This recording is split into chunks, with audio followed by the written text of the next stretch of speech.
the girl looks forward with anxiety and irritation, realizing that the situation is getting out of control. She tiredly covers her face with her hand, mentally cursing this cruel world, and wanting to burn everything down to the ground. In the context of the somber ceremony, Willa of Elton, the Duke's eldest daughter, is introduced, who has always lived with diligence and care. Her memories take her back to her mother's recent funeral, after which everything changed. She suddenly realizes that she has been reborn inside the novel, and this discovery illuminates her consciousness. Recalling the events of 16 years ago, she sees a reflection of the past in her eyes. When she was still a baby, the girl, looking at her mother's face, feels a strange sense of recognition and vague closeness. For several days, she cries and refuses to eat until she loses her voice, unable to accept the new reality. The mother, possessing great magical powers, casts a spiritual spell on her to protect the child. A side effect of this spell is that all memories of the past life disappear. Until recently, she lived as Willa of Elton, not knowing her true identity until after her mother's death. The spell disappeared, and she regained her memory. She is confused, wondering if reincarnation is possible and trying to make sense of what is happening. A girl in a white dress stands in her room and reflects that her story is nothing like an ordinary reincarnation. She looks at her reflection, noticing her black hair and ruby eyes, as well as her extraordinary beauty. In tall stature, for 16 years she considered herself a normal daughter, similar to her father, but now she begins to doubt it. Recalling the past, she realizes that in the original story, she was the eldest son. The novel's story tells of a girl adopted by a ducal house, and who becomes the family favorite, studying spiritual magic. The family that adopted her turns out to be the Elton household, and although everything seems normal, the heroine realizes that there is a serious problem. The character she reincarnated into was the Duke's eldest son, Elton, known for his coldness and charisma. Despite his tough demeanor, this man was infinitely kind to the story's main character. Everything happened the same as in the original, only her gender was changed. She accepts her fate and decides to continue living as Willa of Elton. Recalling her past life, she realizes she was the eldest daughter of a poor family, where only the youngest son was loved. Her parents constantly talked about the lack of money, and she had to live carefully. Even dreaming of money for expenses was impossible. After entering university, the girl was left without her parents' support and was forced to work several part-time jobs, remembering the carefree times of the past. Her parents promised her they would take care of her salary once she found a job, but after graduating, she couldn't find a job right away and felt lonely and lost. Her family met her failures with coldness and reproach, demanding she solve the problems herself and not depend on her parents' help. Her mother angrily reproached her inability to be like others and advised her to just find a rich husband instead of trying to earn money on her own. The girl resolutely leaves home, cutting all ties with her family. Despite accusations of coldness and selfishness, with tears in her eyes, she vows never to sacrifice herself for others again and to live only for herself. The girl's eyes reflect the moment of the accident when the car crashes into the fire, and a tear rolls down her cheek. A lifeless hand lies on the asphalt, and the thought of death as a result of an accident comes to mind. A long-haired, dark-haired girl, sitting in a luxurious room, reflects on the tragedy of her life, full of hardship and struggle, which knew no satisfaction. She turns towards the door, hears footsteps, and allows entry. A maid enters the room, announcing that the Duke has summoned Lady Velady, and that Meldor has also been invited. The lady says she needs to change and asks for her clothes to be prepared, to which the maid immediately agrees. With a sunny garden as a backdrop, a happy family walks together, telling the story of an affectionate father who adopted the brilliant main character. The heroine's inner voice reflects on her role as the silent and unnoticed defender of her younger sister and decides she no longer wants to live this way. In a luxurious living room, a man with a cold look indicates his delay while greeting a girl who enters. The blue-eyed young man ironically comments that she is late because of her attire, reminding her of the importance of calling her father. The girl smiles reservedly, mentally annoyed with her brother, and apologizes for being late. The man in the chair recalls that the official funeral ended yesterday, and now everyone must return to normal life. The father looks tired and Meldor is depressed, watching what is happening tensely. The girl remembers that yesterday it seemed to her that the whole world had collapsed. The hero, reflecting on his past life, realizes that his love for his mother has faded, and her father decides to postpone Beladi's engagement. Meldor's father informs him that fencing lessons will resume, warning him that it will not be easy. Meldor nods with a smile and expresses confidence in his father. Left alone, Meldor sinks into sad thoughts, unable to find words for his feelings. The girl moderately observes that it must be nice to live without worries or responsibilities. Having fun all day, she is surprised by her interlocutor's words, who explains that his life is full of games and that a profitable marriage awaits him in the future. The boy indignantly speaks of his hard training and sacrifices, thanks to which she lives comfortably. The irritated girl asks him to calm down, reminding him that they are right in front of their father's office. The boy, confused, tries to continue the conversation, but the girl leaves and he decides he needs to get out of there first. The girl walks away down the hallway, followed by two maids, leaving the tense conversation behind. The girl clenches her fist in anger, not understanding why anyone should feel sorry for him, and the maids watch her reaction with fear. She orders the damage on the wall to be repaired, and the maids quickly agree to carry out her orders.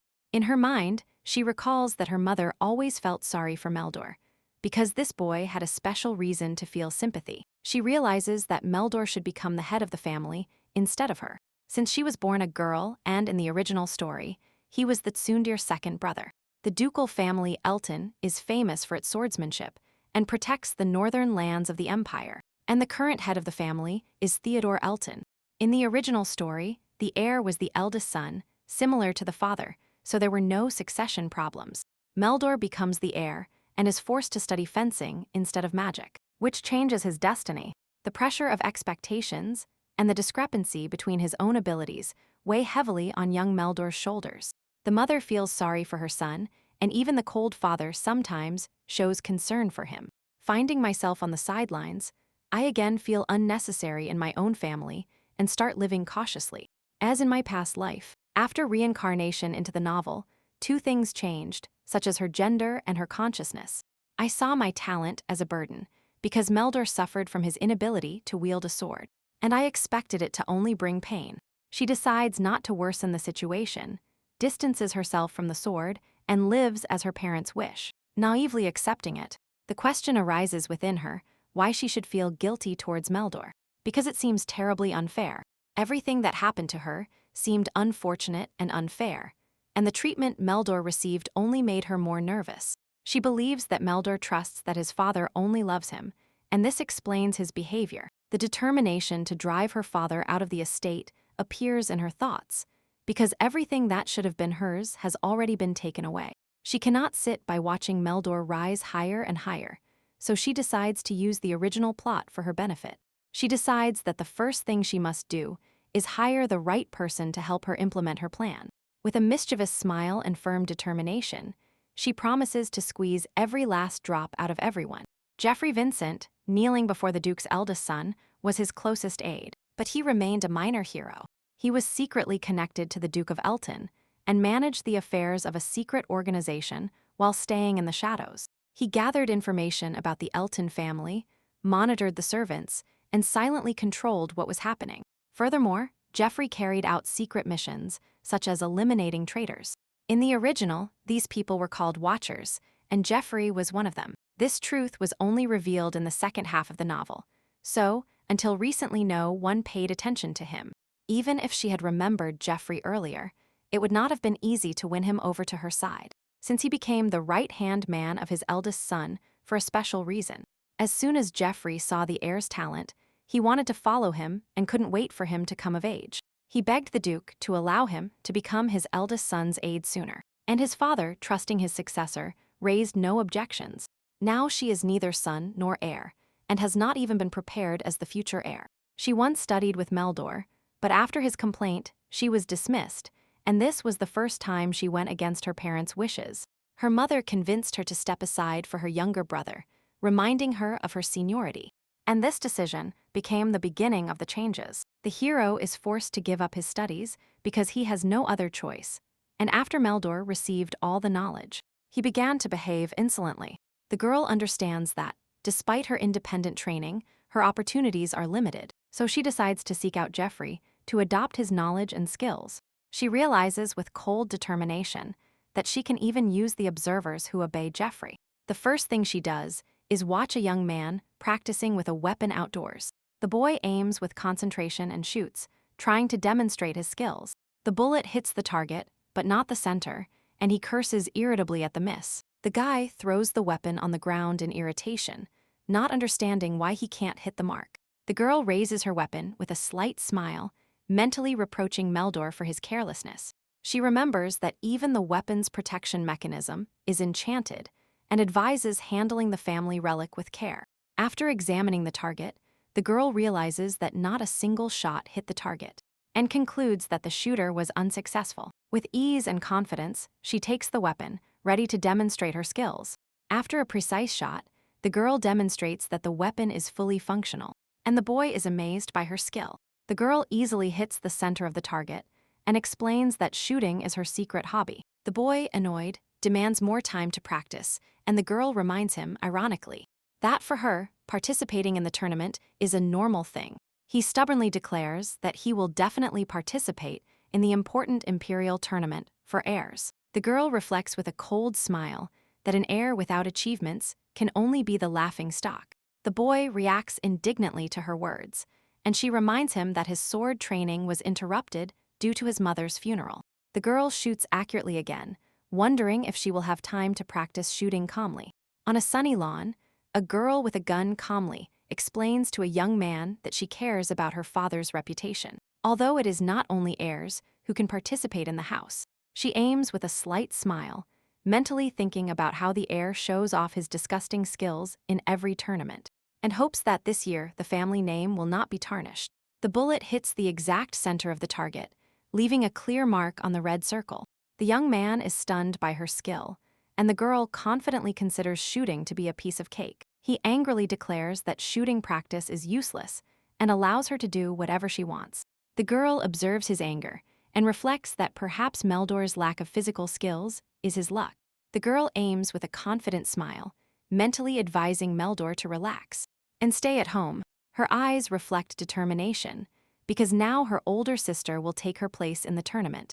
That same night, it becomes known in the mansion that Meldor refused to participate in the tournament. 2 days later, the main character appears in the forest in a hunting suit, ready for the trial. She rides through a sunny meadow with a young man on a white horse.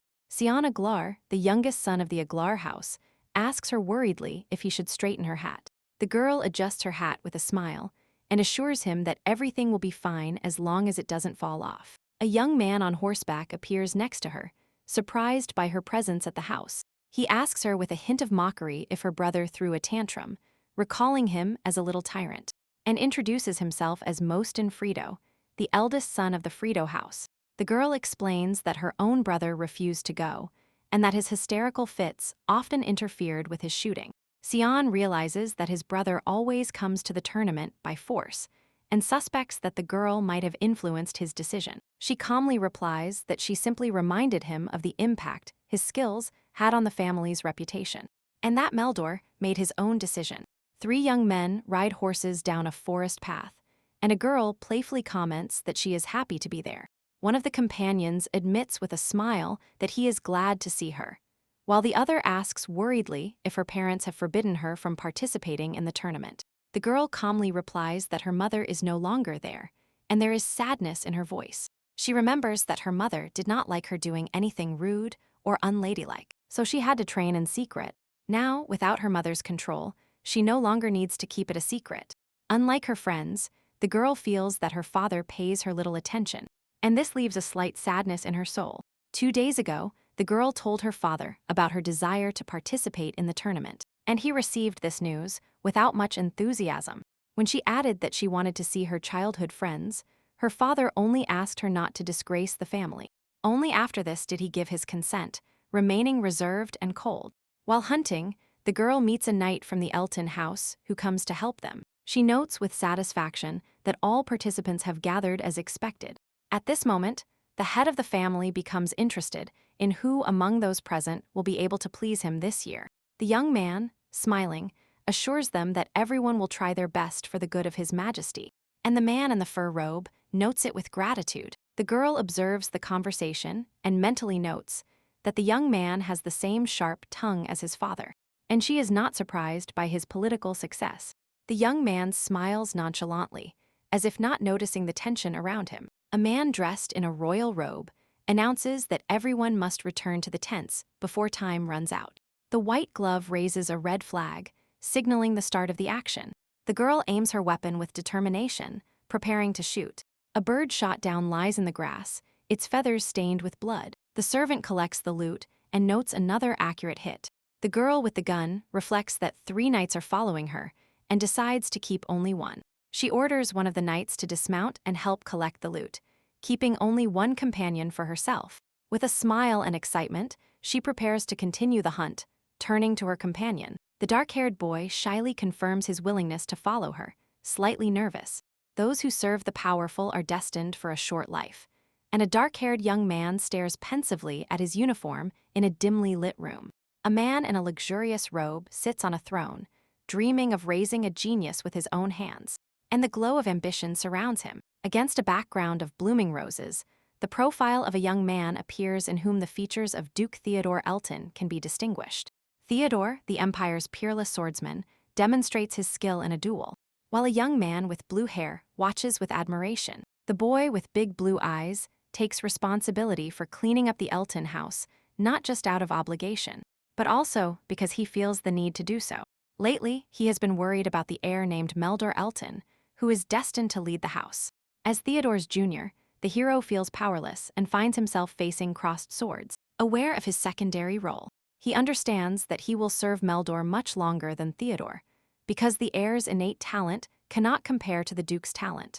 Although perseverance can compensate for his lack of skill, he dreams of cultivating a raw diamond that can rival Theodore.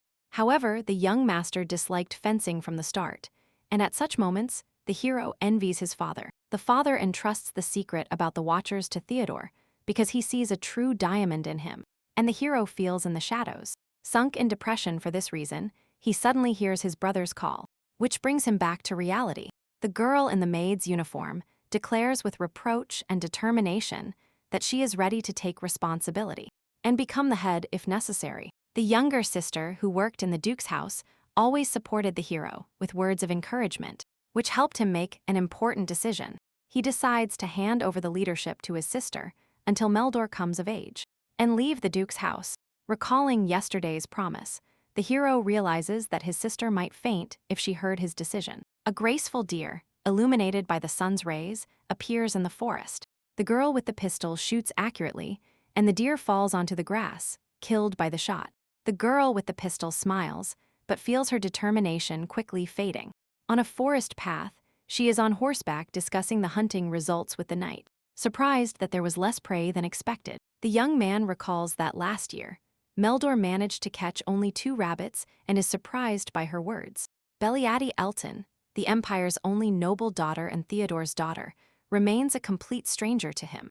Theodore always asked Meldor to help him in the tournaments, but only today assigned him the task of looking after Beliady. The young man reluctantly accepts the new responsibility without much enthusiasm. The girl easily hits her target while hunting, surprising those around her with her skill. The young man realizes that the knights can barely gather the prey, while Beliady finds and kills even those animals she cannot see. He reflects that she doesn't even have basic sword skills, but her senses are sharper than his.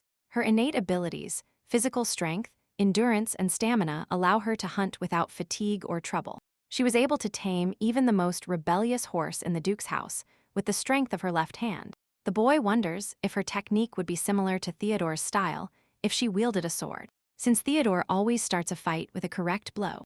A young man on horseback reflects on Belmadi's habits and decides he might want to work with her. When the girl approaches him and asks a question, upon hearing the direction, he asks in surprise again, not immediately understanding what it was about.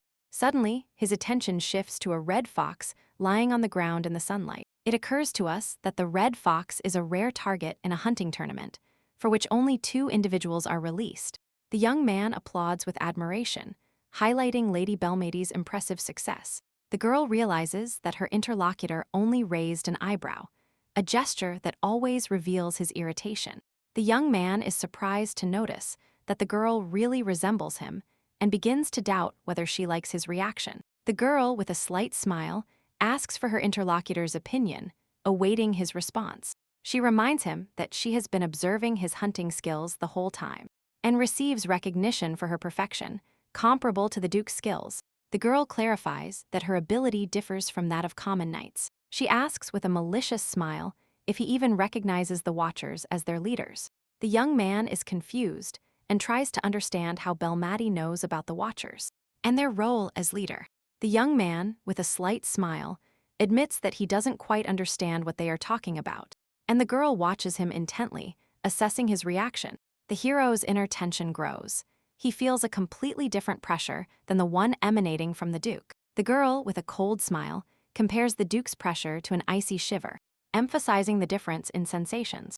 In a forest clearing, the heroes discuss the signal for return, and the girl decides to return first, while the young man goes to find the others. She addresses her companion by name, and he responds to her words in surprise. The young man admits with a smile that he is unsure what she means, and suggests meeting at the tents. The young man, sitting thoughtfully on his horse, doubts that Theodore will ever give permission, and does not understand what he could teach Belady. He wonders if he ever considered training the direct heir of the Elton house. The girl watches him leave and notes that he is not afraid of her, and is more confident than she expected. She wonders if it has anything to do with him being the leader of the Watchers, and mentally notes that she has already cast the bait.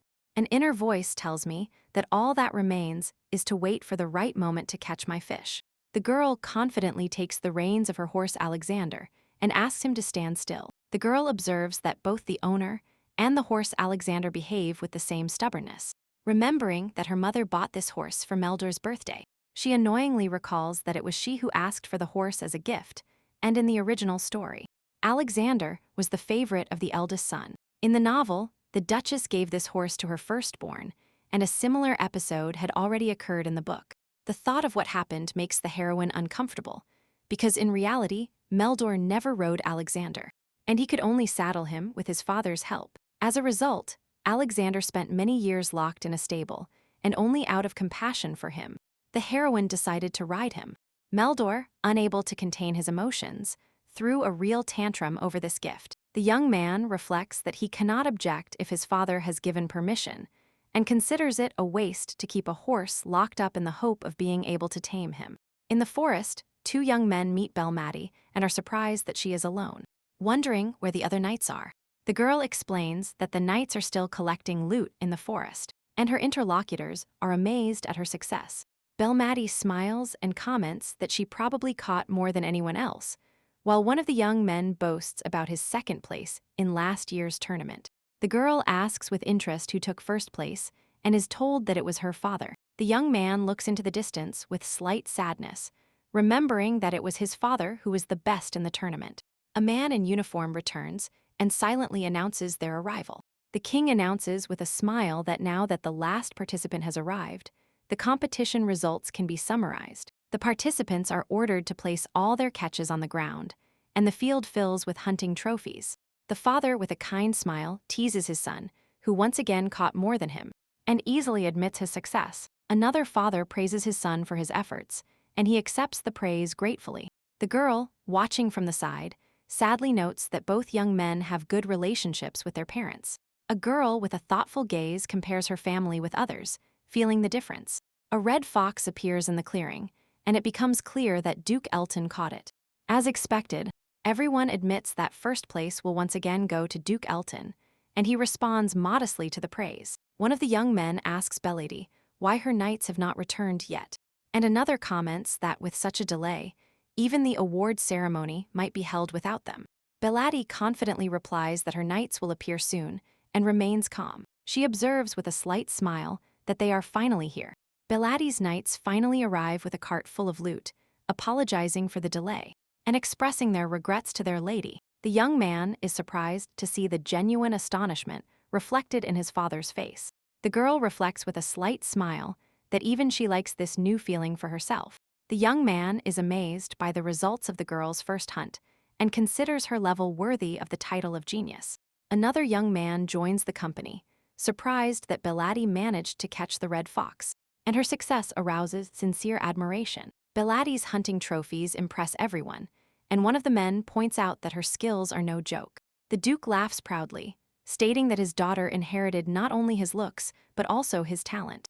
Belati humbly bows her head to the king, acknowledging that she still has much to learn. And the king is pleased that all the released red foxes have been captured. Judging by the quantity and size of the catch, it is clear that the Duke has won the house. The Duke proudly observes that the red fox's pelt remains clean and intact. The girl understands that she cannot surpass her father in the number of catches, so she tries to keep the pelt in perfect condition. Demonstrating her precision, Duke Elton receives the highest score and becomes the winner of the house tournament. As a reward, the king allows the Duke to choose any trophy from the treasury. The king turns to the girl who took second place and places high hopes on her, highlighting her success in the first tournament. For second place, the king is preparing a separate prize, highlighting her achievements.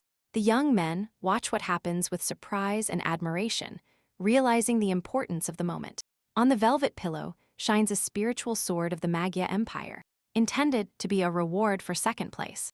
The girl with scarlet eyes rejoices, having finally received the desired reward, and observes that the sword is completely identical to the original. The young man in formal uniform is amazed to see such surprise on his father's face for the first time. The girl is offered to try to obtain the sword and confidently accepts. With a slight smile and a glint in her eyes, she confidently lifts the shining sword, enjoying the moment of triumph. The king doubtfully observes that the sword is an unusual reward for a girl who does not possess a weapon, but she assures him with a smile that this is the best gift of her life. The emperor recalls with interest that 200 years ago the 7th Duke of Elton gave this sword to the imperial family, and now a descendant returns it, calling it a wonderful sight. The girl bows her head in gratitude, pointing out that it is a great honor to receive such a valuable sword as a reward, and sincerely thanks him for his generosity. The tournament is declared over, and the participants begin to disperse, while the girl retreats clutching her sword tightly. She is determined not to let anyone take this sword from her, feeling its power in her hand. The story of how her ancestor, the 7th Duke of Elton, found this spiritual sword during the war comes to mind. Duke Elton handed the San Pacudo to the emperor after the war with the Northern Empire of Magya. But for the heroine, the past has little significance. In the original story, this sword belonged to the eldest son. This episode was a very important part of the plot. The protagonist, Nezia, wanted to buy a sword as a gift for her older brother when he came of age. But Meldor rejected the idea. The tournament Meldor talked about turned out to be the same one held this year, uniting the past and the present. The girl decides that participating in the tournament is an opportunity to impress Jeffrey, and at the same time get the sword, killing 2 birds with 1 stone. The girl easily holds the heavy case and turns to the knight, who listens attentively to her request. She orders him to safely deliver a valuable item to the estate, much to her surprise. The knight agrees to carry out the task, surprised that it normally takes 2 adult men to lift the box, and reflects on her strength. A young man on a white horse approaches the girl, concerned whether she will be able to accept such a valuable sword. She replies with a smile that she sees no reason to refuse the gift from the imperial family, because she really likes the sword. The other rider cheerfully places high expectations on her, and the companion with the white horse has no intention of interfering with her decision. A young man on horseback rejoices at his fiancée's success, and points out that even second place brings satisfaction. The red-eyed girl smiles, but feels a little guilty about her victory. She remembers that she was talented in fencing since birth, and her closest friends always knew it. One of her friends in particular constantly tried to convince her, dreaming that she would become a knight who would go down in history. The girl sadly admits that, as the eldest, she cannot let her friend feel inferior to her. As a child, her friends often made fun of her skills, but they always supported her on this path. Her friends sympathetically remind Belati not to hold back for her brother's sake. The girl remembers how those words hurt her, because all her efforts seemed in vain. Understanding the truth only intensified her internal experiences. Despite past grievances, she smiles, enjoying the moment with her friends. The good mood spreads to everyone, and the day ends on a cheerful note. That evening, a warm sunset descends upon the mansion, marking the end of an eventful day. A girl with long black hair enters the room, smiling and responding to her father's call. Her father, sitting at the table amidst a pile of papers, observes her efforts, and asks what she plans to do with the king's reward. Standing on the rug, she says she will keep the prize as a family heirloom, because it is a gift from an ancestor. In her mind, she decides to cherish the object, but at the same time, she must use it. Her father approves of her decision, and the girl is happy that she doesn't have to give the reward to her brother.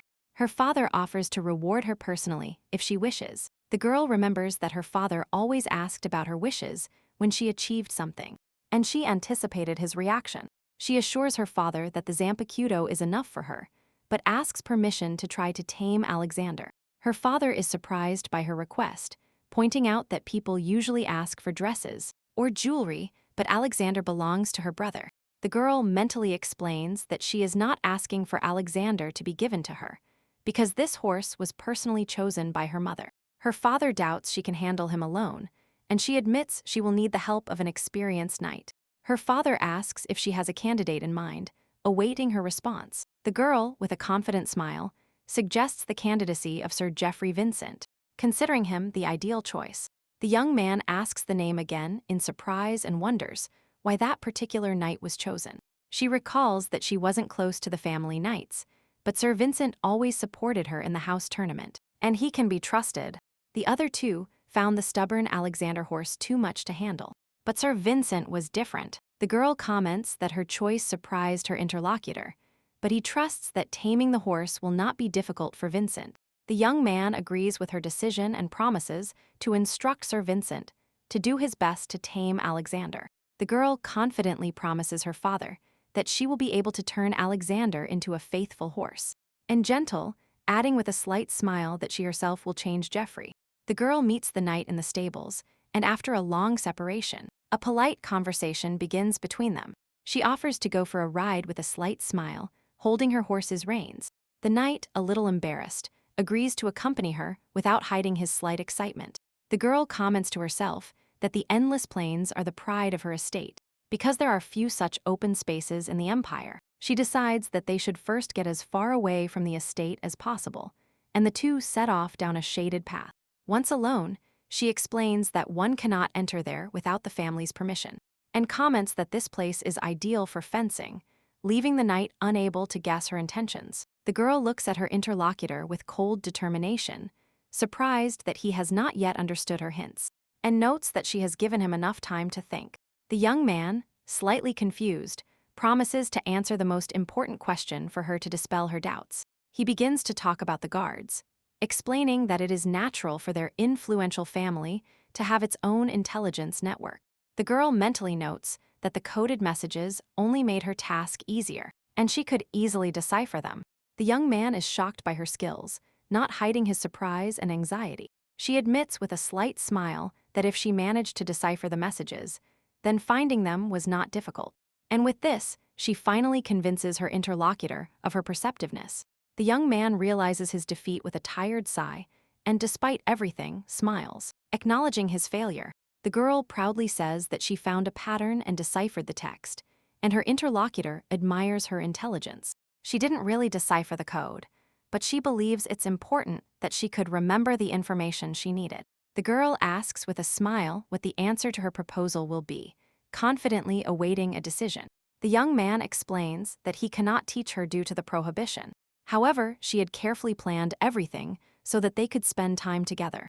The girl, with a mysterious smile, reflects on the reasons why they chose her so carefully, and she hears that the goal was not only to get her, but also all the observers. The young man observes with some alarm that conquering her is one thing, but the observers are quite another, since they are loyal only to the head of the ducal house of Elton.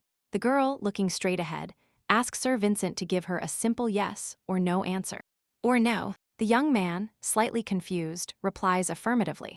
She asks him if he is ready to train the heir of the house, Elton.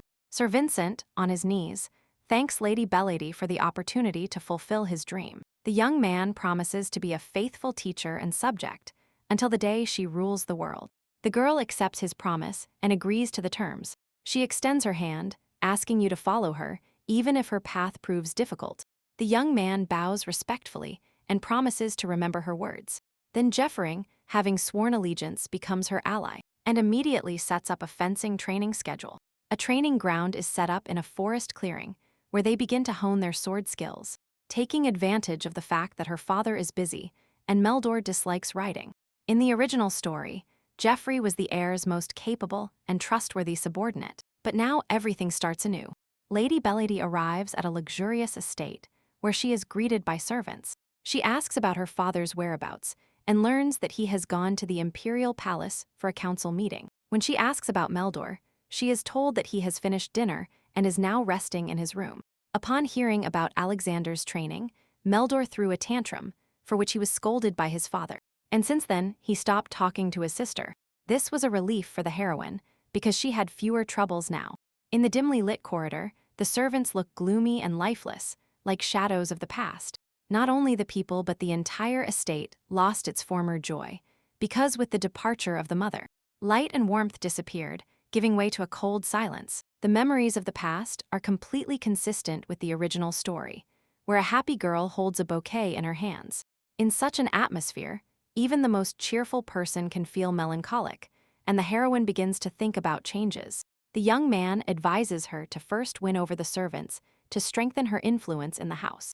And she accepts that he is right. The heroine gives orders, and the servants easily accept her instructions, submitting to the new order.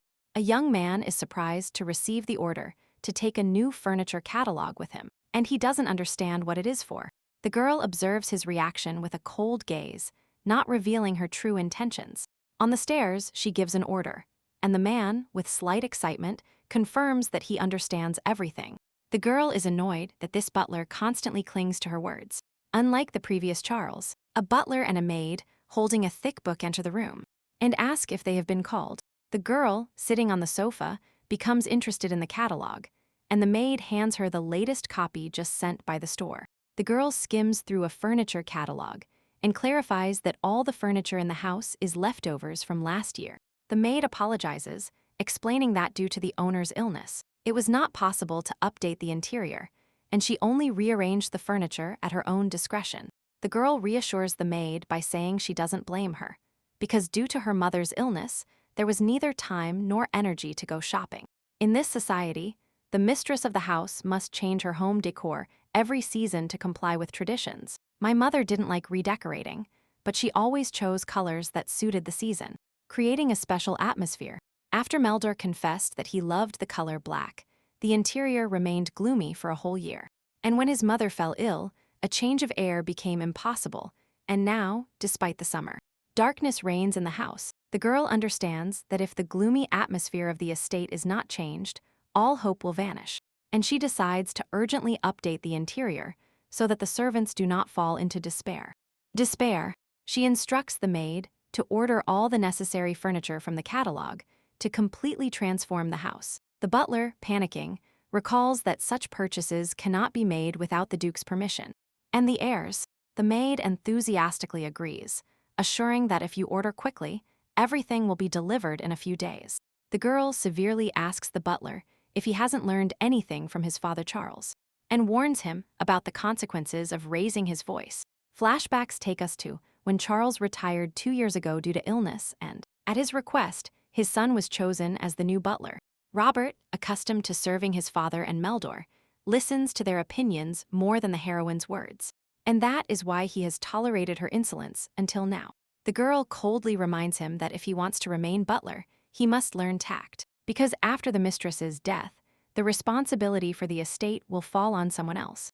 Rover, confused, tries to justify himself, but the girl points out that his father is too busy with external matters to worry about the house's interior. She pressures him, reminding him that Meldor is overloaded with studies and fencing, and demands an immediate answer. With a terrifying look and an icy voice, she poses the main question: who will manage the estate now?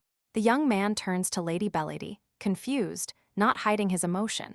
The girl, with cold determination, clarifies whose permission she needs to order new furniture and change the decoration of the estate. Realizing his mistake, the man hurries to apologize and receives instructions to prepare as many workers as possible. The girl orders the maid to warn the others, and she immediately agrees. Vayati reflects that she needs to win the servants over to her side to strengthen her position. She understands that to do this, she first needs to find an approach to the head maid and the butler because they are the ones who manage all the servants. Emily, who had been there for a long time, had already become a trustworthy person, and now only Rover remained. Unlike Jeffrey, Robert was not mentioned much in the original story, and he seems like someone easy to win over. With some confidence, she decides that soon all the estate servants will obey her orders. A few days later, sunlight illuminates the facade of the mansion, where renovations begin. Bellady confidently directs the servants, distributing tablecloths and curtains throughout the rooms, and the maids listen attentively to her instructions. She encourages the workers to move forward by promising them a special bonus for working quickly, and everyone enthusiastically agrees to fulfill her request. She watches with satisfaction as the servants carry out her orders quickly and precisely. The absence of her father and Meldor gives her complete freedom, and mentally she compares herself to a fox who has taken the place of a lion.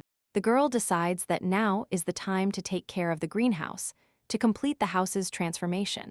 The greenhouse, created for my mother, was always full of flowers that my father brought from all over the world. Special attention is paid in this place to the crystal columns, decorated with sapphires with the magic of preservation, thanks to which the flowers bloom all year round. She ironically reflects on why all mothers in novels love flowers, and she thinks that such a building would be more suitable for storing jewelry rather than common plants. She decides that since she is renovating, she should turn the greenhouse into a personal storage area for her decorations. Memories take her back to the moment her mother invited her for tea in the greenhouse, and Meldor immediately started bothering her as soon as her mother left. Meldor speaks enviously of her delicate hands, comparing them to his, covered with calluses from training. The girl notes with irritation that he is back on the same track, and thinks he will never understand how those words affect her. She decides to simply ignore him, pretending to be busy with her tea. Meldor indignantly demands an answer, not understanding her silence. Meldor angrily demands attention, threatening to annoy his sister. The girl is surprised to feel the magical attack on her, and understands that she must block it immediately. She is surprised that Meldor decided to use offensive magic, and is glad she has a basic defense. A sudden pain shoots up her arm, and she assumes it is due to the sudden use of magic. Meldor looks at his sister confused, surprised by her reaction, as he was the one who started using magic first. The girl runs out of the house in a panic, realizes the presence of her brother, and runs up the stairs to him. She looks at Meldor with concern, noticing the blood and worrying if he is injured elsewhere. A woman enters the room, and the girl explains that Meldor attacked her with magic, and that she was only trying to defend herself. The woman scolds her older sister, believing she should not harm her younger brother despite the circumstances. The girl justifies herself by saying she defended herself first, and reflects on how dangerous magic is in the hands of a child just starting to train. Remembering her mother's words about the need to always take care of her younger brother, she bitterly realizes that in this house, her sympathies can never outweigh her affection for Meldor. The woman looks at her sister and brother with sadness, recalling that she never experienced such great pain as she felt then.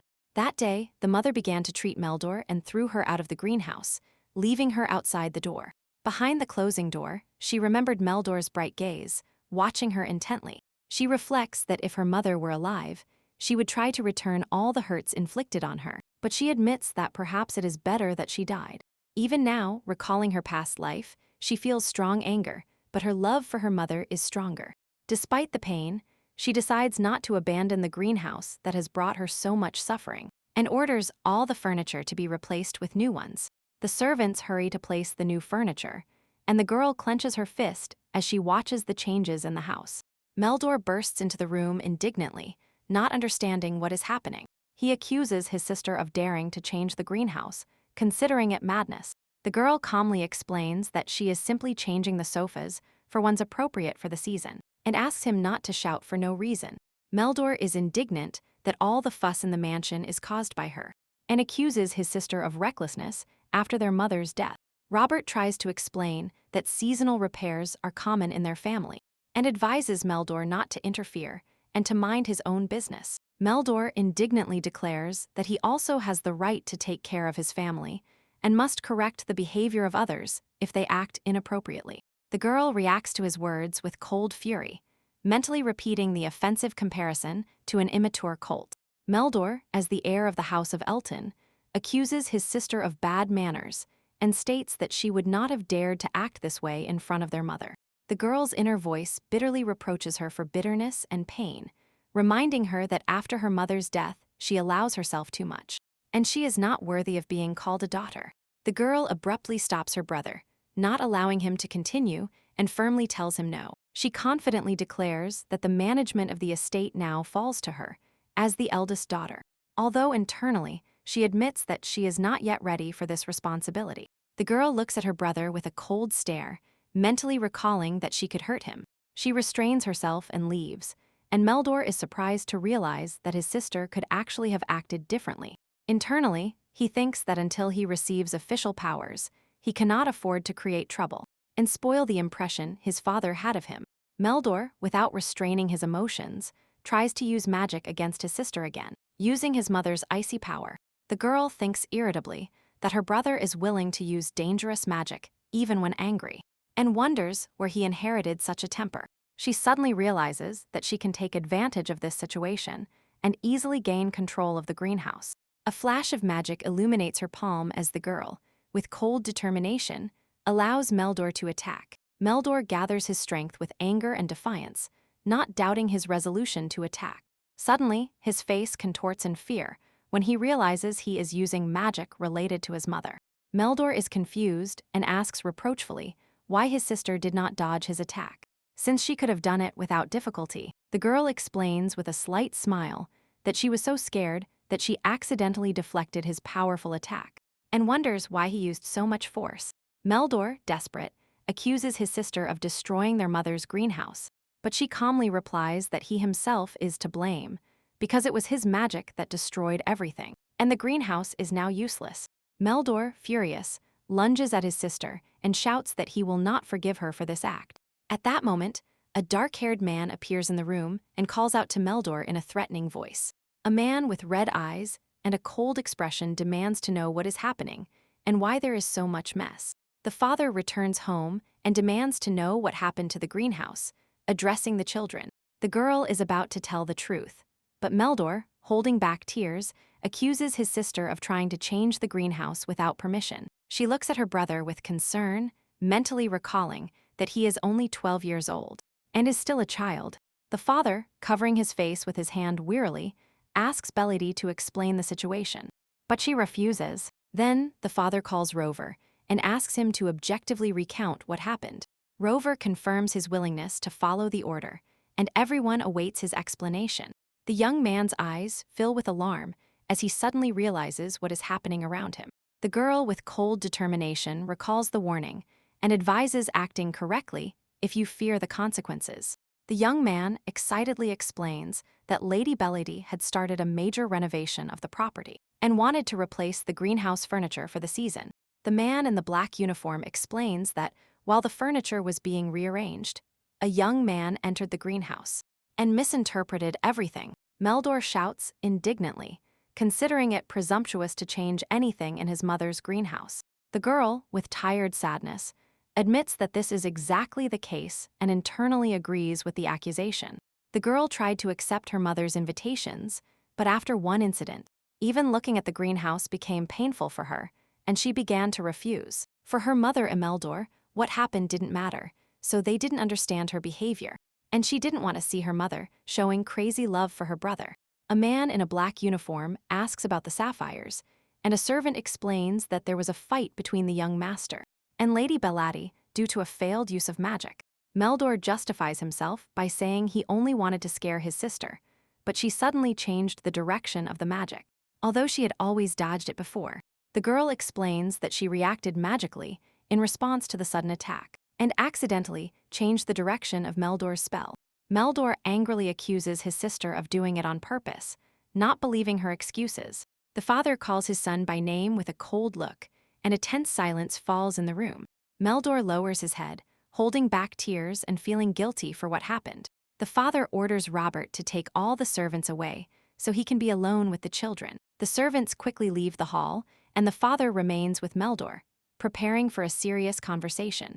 Meldor apologizes remorsefully, and his father warns him that if he uses magic on the estate again, he will be forbidden from attending classes. The father explains that he allowed magic practice due to his son's abilities. But all this is meaningless if he only uses the power in fights. Meldor, holding back tears, admits his fault and regrets what happened.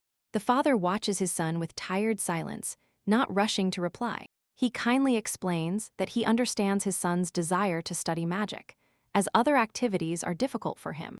The father reminds him that Meldor is the heir to the Elton family, and asks him to have patience a little longer for the sake of the future. Meldor, wiping away his tears, agrees with his father and promises to be more careful. His father approaches Belati and reminds her how much the greenhouse means to her brother, who recently lost his mother, and she sadly admits that she understands. The father, with a cold look, scolds his daughter for interfering without permission and starting a fight with her brother. The girl regretfully admits that she got carried away with the property renovation and promises to correct the mistake, although internally she is indignant that she is being scolded, and not Meldor, who used dangerous magic. Her father demands that she maintain decorum and not cause trouble, and she reluctantly agrees. The girl looks at her brother irritably, mentally calling him a brat or a brat, but admits she is used to such situations. She decides with a cold smile that she already has a plan on how to proceed. At night, a servant informs her that the Duke is calling for her, and she prepares for a new conversation. The girl in the blue dress leaves the room, mentally noting that her time has come. After all the events, the Duke demands a detailed explanation, and the servant provides him with a complete report. All servants give the same testimony because they were instructed beforehand, and the Duke quickly figures everything out. The girl enters the office where her father receives her and calmly tells him that she came at his call. The father confirms that he knows what happened in the greenhouse and admits that he was unfair in blaming her. She regretfully takes responsibility for what happened, but hopes that if she converts the greenhouse into a useful room, her brother will understand her actions. She decides to turn the greenhouse into a jewelry storage area, not considering it necessary to ask Meldor for permission. Her father entrusts her with the task of completing the renovation of the greenhouse and the entire estate, placing the responsibility in her hands. After receiving approval, the girl thanks her father and prepares to leave. Her father allows her to go, and she leaves the office relieved. As she leaves, she advises her father not to stay up late at work and to take care of himself. The father calmly replies that he will handle it himself, and the girl nods with some irony, mentally noting his stubbornness. Having received approval for the reform, the girl realizes that she has been entrusted with the internal management of the estate, which means that the salaries and work of all servants now depend on her. She is surprised to note that everything is going according to plan, although before she thought Meldor would always keep her away. At her disposal are Alexander, the spiritual sword, and his faithful assistant Joffrin. Mother's greenhouse and all internal estate matters now belong entirely to her. However, she understands that this is not enough to achieve true power and success. A tired hand rests on the papers as thoughts of accumulated fatigue give no rest. A man in a gala uniform sits thoughtfully at a table, lost in his thoughts. Against the backdrop of the evening hours, looking at an old family photo, he recalls that after his wife's death, he doesn't know how to communicate with his children, although he still spends some time with Meldor. After his wife's funeral, his concern for Belati only intensifies, because before, her gaze was brighter and warmer. He admits that he always invested in Meldor as his heir, while Belati remained on the sidelines, appearing like a stranger to him. Lately, he increasingly wonders if he was too hard on his daughter, as he deliberately spoke cold words to her. In harsh ones, the tired-looking man wonders if he was so strict with his daughter because she was the eldest, or because he had placed special hopes in her, seeing himself reflected in her. The mother worries that if Belati is left with a sword scar, who will want to marry her and love her future husband? As the eldest daughter of House Elton, it was impossible to ignore Belati, as the days when husbands could treat their wives as they pleased were long gone. Mother Belati was born in the northern slums, spent her childhood there, and then lived in the forest with the snow spirit. The mother was completely disconnected from the new times and feared that her daughter might get a scar on her face while practicing fencing. Despite Belati's talent, she was not allowed to pursue her dreams because fencing was considered too dangerous for a girl. The mother explains that Meldor is the heir and the youngest, so they cannot miss this important moment for him. And Belati, as an adult girl, must understand her choice. The girl desperately begs her father not to send her away, but he, agreeing with his wife's arguments, ignores her plea. This was the first and last time Bellady expressed her opinion, and since then, she withdrew into herself. The father admits that he didn't want to feel guilty at home, so he dedicated all his attention to his son and external responsibilities. Now, looking back, he bitterly realizes his sentimentality and understands that he cannot change anything. Although Bellady seems strange, he sees no problem with it, because from the beginning, she was the girl who always managed on her own. Looking at the photograph, the man convinces himself that his daughter will learn everything by herself and grow up with dignity, and he considers the internal discomfort to be part of growing up. The image of his wife appears in his mind, carefully advising him not to stay late in the office. In that he rests, he is surprised to note that despite the changes, she still cares about him, and regrets that he hasn't responded to her with more kindness. Picking up the pen, he decides that he cannot afford to play the role of a happy father because it is now impossible. He reminds himself that he is responsible for the northern lands of the empire, and he cannot allow personal feelings to dominate him. Robert enters the office, and the man allows him to come in, returning to his work. Robert hands the girl the documents he was working on before her arrival, so she can understand how the estate works. She is surprised that everything is organized much better than she expected and observes the order of the papers. Robert admits that he recently became the head butler, but his father strictly trained him in paperwork. The girl looks at the household expense reports and clarifies her purpose. Robert explains that he prepared these documents specifically for her, to help her get used to internal affairs. He feels that management was entrusted to her too soon and wants to support her, as she is not yet familiar with the budget. The girl asks in disbelief if she can now really manage her budget independently. Rover confirms with a smile that she now determines her personal expenses herself, and she must complete an expense report. She asks irritably if she is now obliged to account to him for every penny spent. Rover happily agrees and promises to notify her if the expenses seem excessive, and the girl points out that it used to go unnoticed. Remembering traditions, she understands that it is the administrator of internal affairs who always determines the budgets of all family members. Now, as Robert said, for the first time she can decide how much to spend on herself, and this opens up new opportunities for her. The girl in the luxurious red dress looks down, recalling that she never allowed herself to buy expensive things. Desperately trying to be a good daughter, she admits that she couldn't do anything that might disappoint her parents, and she even accepted a smaller allowance than her brother without complaining. With doubt and irritation, she wonders why someone now dares to tell her how to manage her money. The girl asks reproachfully if the butler is going to interfere if she wants to buy herself something luxurious. The butler, with a polite smile, assures her that he does not want to interfere, but is only concerned as the head administrator of the estate. With cold determination, she orders him to leave, not wanting to hear any more of his explanations, and repeats her order when he tries to object. The girl restrains her irritation as she watches her interlocutor leave and mentally prepares for a response. The butler, upon leaving, asks to be called if necessary and reminds her to fill out an expense report. She notes his arrogance with a smile and decides to use her little tricks for her benefit. The girl makes a plan to teach Rover a lesson and show him his place. She wondered what would happen when she taught the arrogant Rover a lesson. A maid enters the room expecting new orders from Lady Belmedy. The girl asks the maid if she knows anything about her from her brother, and, upon receiving an affirmative answer, she decides with relief that this will simplify things. She announces that the maid will now become her personal maid and convey all secret messages to her. The maid calmly accepts, mentally recalling that her name is Stia Walker. It turns out that Stia is Jeffrey's younger sister and a spy disguised as a servant, and their last names are different because they are half-siblings. The girl realizes that, due to their different mothers, Stia and Jeffrey do not look alike. Unlike her and Meldor, who have similar facial features, she also assigns Stia the role of spy to monitor the person who is not the head of the house. The maid quietly acknowledges that her brother has chosen a new mistress and expresses confidence in his decision. The girl hands the maid a sealed letter and decides to entrust her with her first important task. She orders the letter to be secretly delivered to Jeffrey so that no one discovers it, and orders it to be burned after reading. After receiving the instructions, The maid curtsies and confirms her willingness to carry out the order. The girl watches with satisfaction that she is now an aunt. Just like Jeffrey, she has become her reliable ally.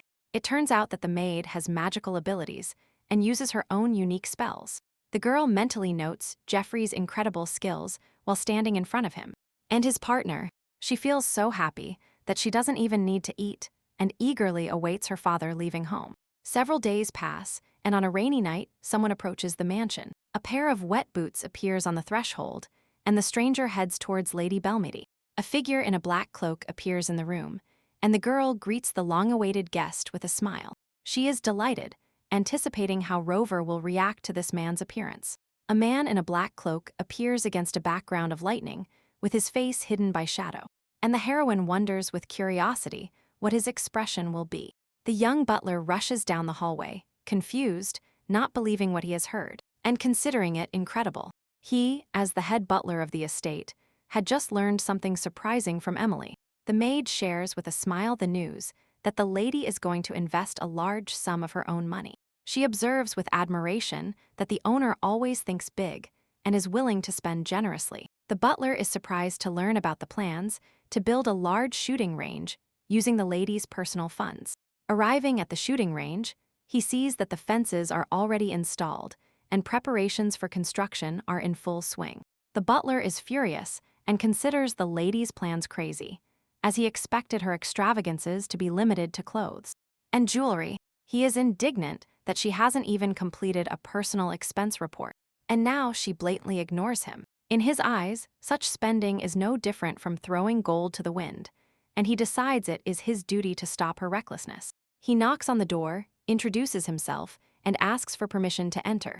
Upon entering, he reproachfully asks how Lady Belmedy could decide to do such a thing alone. His surprise reaches its limit when he hears an unexpected answer. An older man appears in the spacious living room, greeting the butler, and a girl in a light dress sits on the sofa. The old man, with a kind smile, asks how the butler is and is visibly pleased to meet him. He laughs heartily, mocking the young man for his rigidity and asking if he is happy to see him. The butler, surprised, asks if it is really Mr. William who is in front of him, and why he is in Lady Belmedy's office, and the old man explains that he came by invitation. The girl from the sofa invites the guests in to sit down, reminding them not to keep her waiting.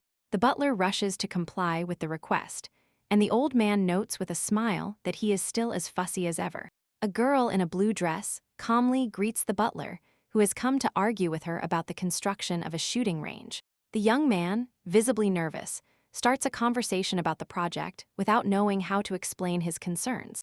Upon hearing about the plans to drain a pond on the shooting range, he exclaims in surprise, and the girl calmly replies that she is using only her own personal funds. An older man enters the room and smiles, mocking the butler's panic, reminding him of his old habits. The old man claims to have seen Lady Belmedy's expenses and believes that this amount is not enough to influence the duchy. An inner voice is surprised that such large funds actually belong to the Duke's daughter, and not the entire house. The older man, with a slight smile, comments that the distribution of funds is Carlos's fault, and the young butler justifies himself by saying that everything was done by order of the Duchess. The old man sadly recalls how he was once the head butler of the capital, and states that the estate's affairs are clear to him. The girl, with a satisfied smile, comments to herself that William has played his part perfectly. Just as planned, memories reveal that William was a butler in the capital, but left after the heroine's birth due to his wife's illness. His place was taken by Carlos, a former butler of the northern castle, although he was of a lower rank than those in the capital. The girl thanks William for the work done, and he modestly replies that she does not deserve the thanks. The young man is dismayed to learn that a report he recently submitted is being discussed. An older man points out oddities in the report, causing concern in his interlocutor. He draws attention to the list of northern vassals and asks why a certain person was included. The young man admits that he used his father's biennial report without double-checking the data. The old man reproaches him for his inattention, as the male head died during this time, and the title passed to his son, and many other errors were found in the report. The girl jokes with a smile about whether William would like to return to work for her family, and the old man replies that he is not sure if Robert would like that. A cold fire glints in the girl's eyes when she thinks about Robert interfering even with her personal funds, justifying it with concern for the future of the estate. She trusts that Robert will appreciate the guidance of a more experienced butler. But Robert himself exclaims that this is not the case. Rover enthusiastically declares that he is the head butler of the estate and will not tolerate any invasion of his authority. William says goodbye, promising to return soon, and the girl watches the men leave from the sofa. Rover calls William, confused, not understanding what is happening. The girl sternly asks Rover if he has the right to say those words, putting him in his place. Rover, confused, tries to justify himself, but cannot find the words. The girl reproaches him for meddling in her personal affairs and allowing himself to behave that way when something is not to his liking. Her harsh words leave him surprised and confused. Tears well up in Robert's eyes, and the girl wonders with surprise if an adult man is really going to cry now. She reflects that Robert seems like a protected young boy who does not know real injustice, and decides to stop scolding him in order to use him later. The girl admits that the situation is indeed unfair, but points out that Robert's words are a manifestation of pure arrogance. The young man recalls with dismay that Charles taught him to respect butlers and to be loyal to the Elton house. The memory of the teachings about loyalty to the Elton house comes to mind. That was passed down from generation to generation. The girl in the blue dress realizes that loyalty is not just words and decides to teach him the true meaning of devotion. She shows documents that are almost identical to those Charles wrote, except for the dates. The young man apologizes to Lady Bellady, and she points out that he has done nothing wrong, as he serves the same house. The girl explains that small mistakes can be corrected, but if he wants to be a copy of his father, he must behave with dignity and not blindly imitate him. The girl asks not to spread the news of William's visit, explaining that he came at her request, and lets her interlocutor go. The young man, nervously, is about to say something, and the girl asks him what is going on. In his memories, he admits that he spent his whole life trying to catch up with his father, hoping to become the same butler. Even after taking this position, he feels he is still far from his father's level. He sincerely apologizes to Lady Bellady, and she wonders if that is all he wanted to say. Internally, she admires the lady's wisdom and wonders if he has another path than being a copy of his father. In the library, a girl invites a young man to find the answer to his inner question on his own, but she promises to suggest one of the options. With a mysterious smile, she invites him to become her man, making it clear that she expects loyalty from him. The young man, confused, asks if she really wants him to be her man, and the girl confirms her choice.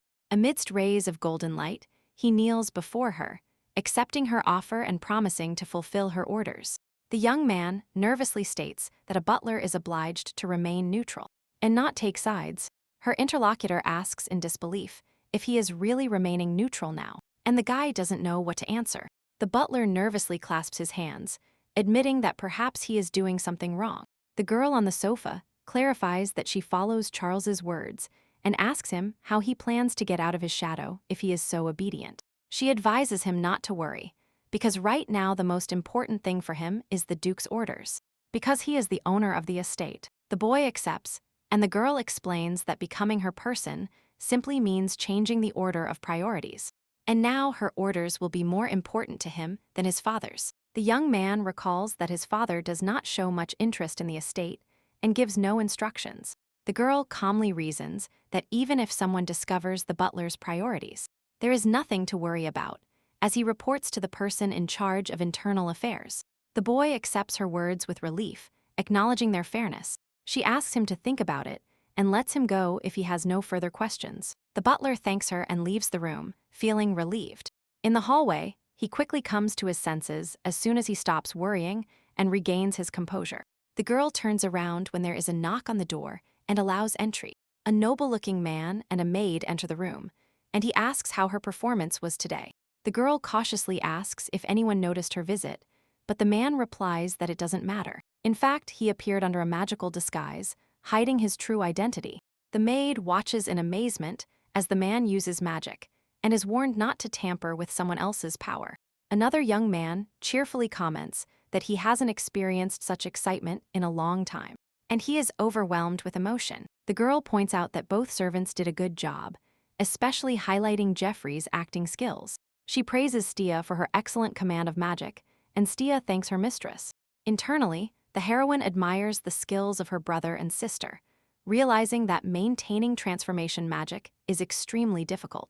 She reflects on the protective magic of the estate, which had to be slightly weakened on the second floor.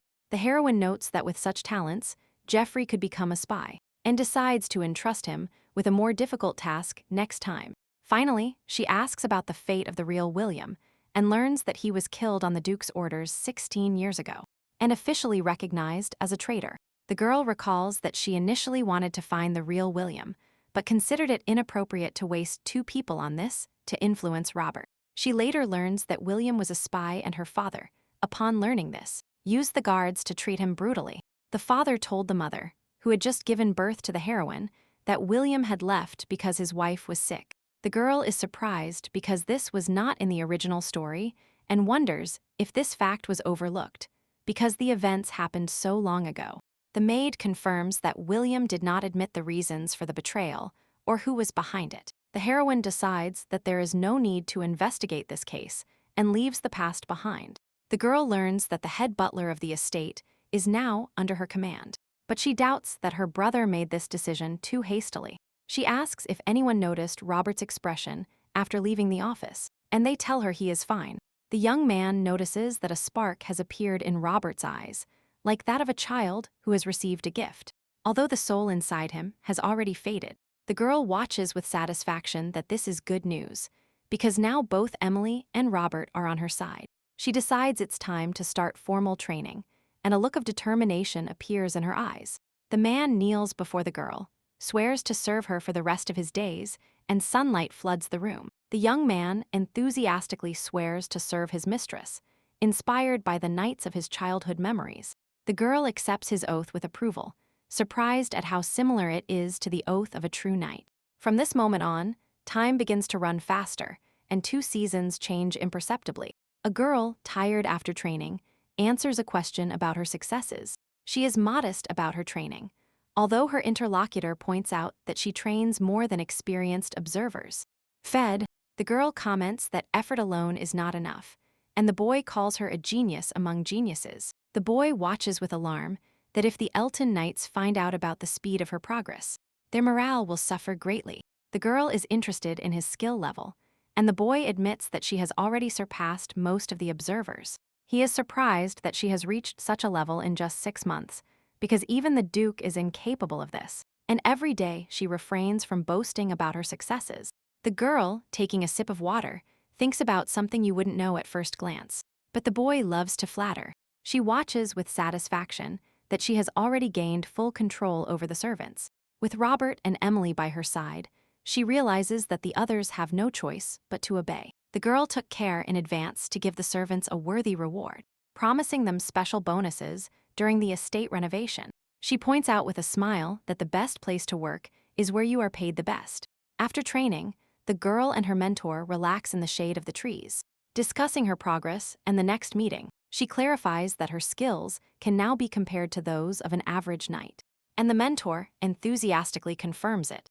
The girl happily realizes that the moment they were both waiting for has arrived. Entering the house, she greets the servant and learns that Sion has already arrived and is waiting for her. The young man happily comments that he is in a good mood today because the long-awaited duel will finally take place. The girl is surprised by his enthusiasm, and he confesses that he has been waiting for this moment since he started practicing fencing. After the heroine manages to convince Jeffrey and Rover, she decides to tell them the whole truth. The friends enthusiastically comment on her seriousness, rejoicing that they managed to fulfill their mission and not lose the genius of the century. One of the friends enthusiastically invites Bellady to a duel, admitting that he has always dreamed of this. The girl nods with a slight smile, anticipating the upcoming fight. The girl admits with a smile that she has just started learning fencing and asks to wait a little while to prepare for the fight. 6 months passed, and now she holds the sword confidently, preparing for a duel. The young man happily says he had been waiting for this moment for a long time, anticipating the fight with Bajati. They finally meet in combat, crossing swords in a long-awaited duel. A boy with purple hair hands a water skin to his friend, sitting on the ground. who thanks him. He then hands the water to the girl with the bandaged arm, and she accepts it with a smile. The blonde boy is relieved to be saved, but is surprised by Belady's strength. The girl standing in front of him notices that he is not bad either, but wonders if it makes sense to have skills. If someone is too strong, the third friend says, with a smile, that doing the impossible is what makes her a genius. Velady joyfully recalls that this was her first duel with someone other than Joffrin, and she almost defeated Mostin with one blow. The girl gently touches an elegant handkerchief, decorated with a golden pattern among the flowers. The purple-haired boy offers a handkerchief with a smile so as not to sit on the dirty surface, and invites you to sit. The three of them sit on the ground, and the friends jokingly discuss manners, recalling their upbringing in different families. The blonde boy comments that it was the girl who was raised to be strong, but she insists that she became that way herself. The friends recall their first encounter with Velady, admitting that she made an incredible impression on them, and they feel that they grew up similarly. Belady recalls her childhood and her first encounter with Mostin and Sion with a warm smile. A girl in a red dress strokes a white cat with interest, suddenly paying attention to someone nearby. Two boys timidly explain that they usually play here in pairs. The ancient map shows 3 ducal houses, Elton in the north, Frito in the west, and Aglar in the south. Children were born in these 3 houses in the same year, and one of them was Bella of Elton. Mostin and Sion, from the houses of Frito and Aglar, became friends before they could walk. Unlike them, the Elton family always remained isolated and rarely interacted with other families. Time passed, and when the heroine was about 10 years old, a major incident occurred. That year, by order of the former emperor, the construction of the first school for commoners on the outskirts of the capital was completed. This was the result of a long struggle between the emperor and the council of aristocrats, and it was completed during his son's reign. In honor of this event, the emperor organized a lavish ceremony to which all aristocratic families were invited. It was there that the heroine met Mostin and Sion, who were too busy playing while she chatted with girls her age. The ceremony went smoothly until the imperial family was the first to leave the party, after which the aristocrats also began to disperse. At one point, an explosion occurs, turning into an incident that will be talked about for a long time. Several aristocrats who opposed the school for commoners placed bombs in the building, but fortunately, no one dies. The terrorists, fearing casualties among the aristocrats, placed explosives only in the rear of the school. An empty building saves everyone from tragedy, and this turns out to be pure luck. The girl finds herself at the scene by accident, simply following a white cat. 2 boys look for a quiet place to play and end up nearby, marking the beginning of their acquaintance.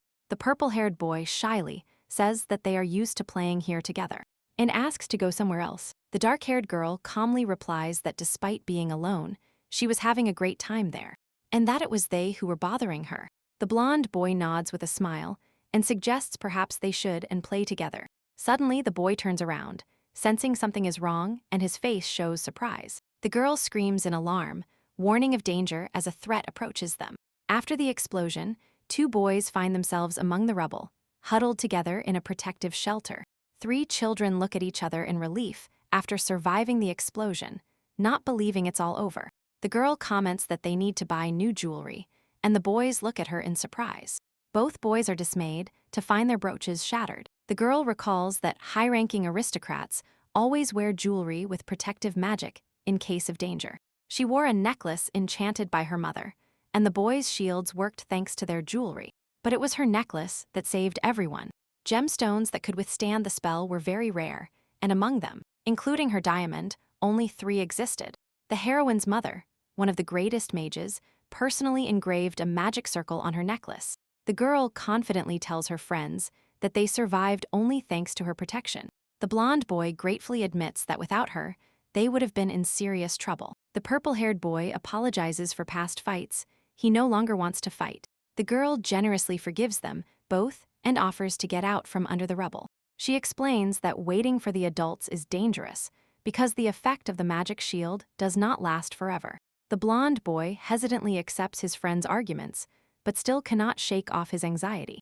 The children, trapped under the rubble, wonder how to escape the trap. The girl in the red dress confidently takes the initiative and asks them to follow her.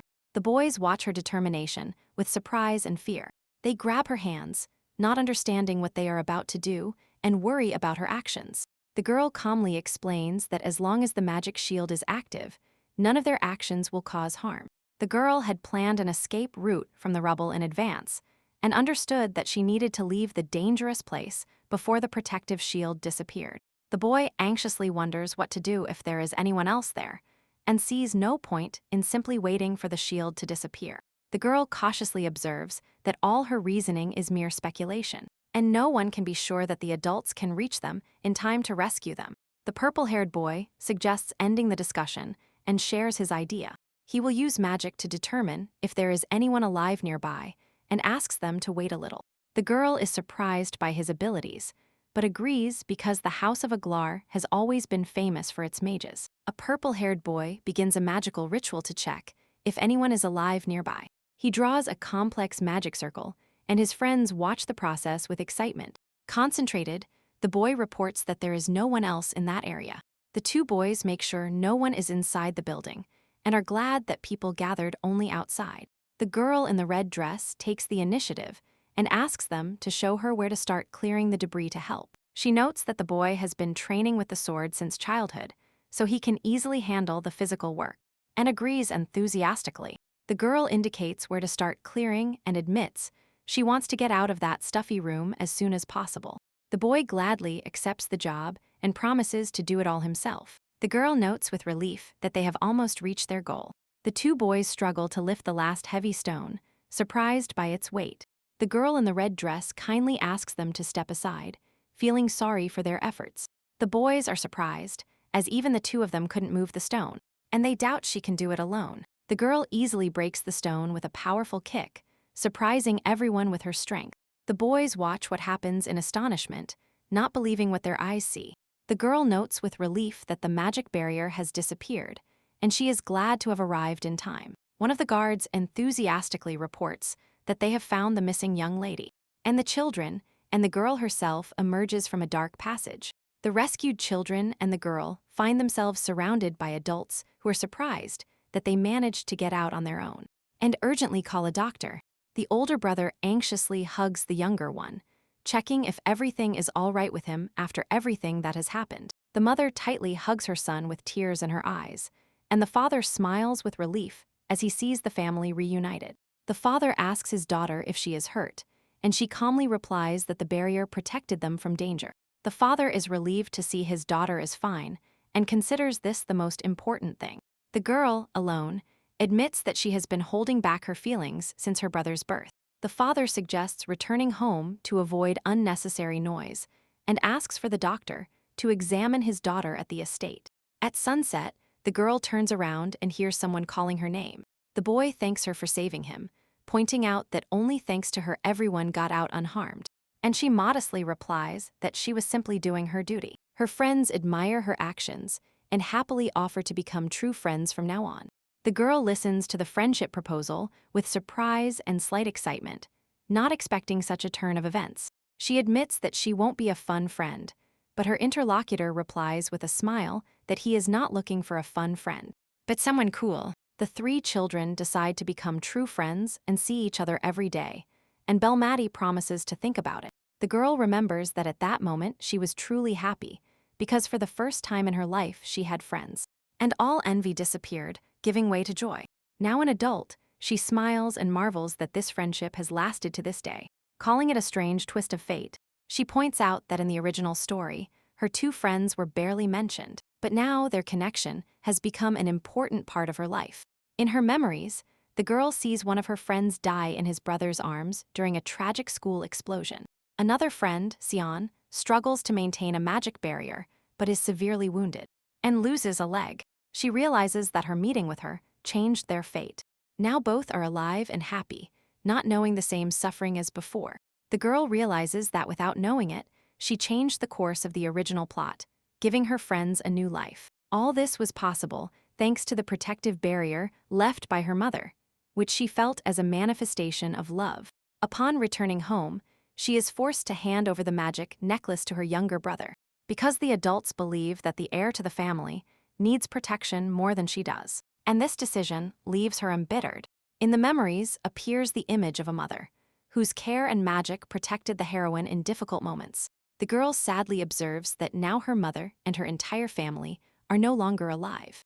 And that no longer matters. One of the friends cautiously approaches Belmadi, wanting to know the reason for her changes. He is surprised that she has decided to start training with a sword, as she had always avoided it before. Belmadi admits that she has finally understood an important truth. She realizes that it is not she who prevents her brother from following his own path, but quite the opposite. It is he who stands in the way of his own life.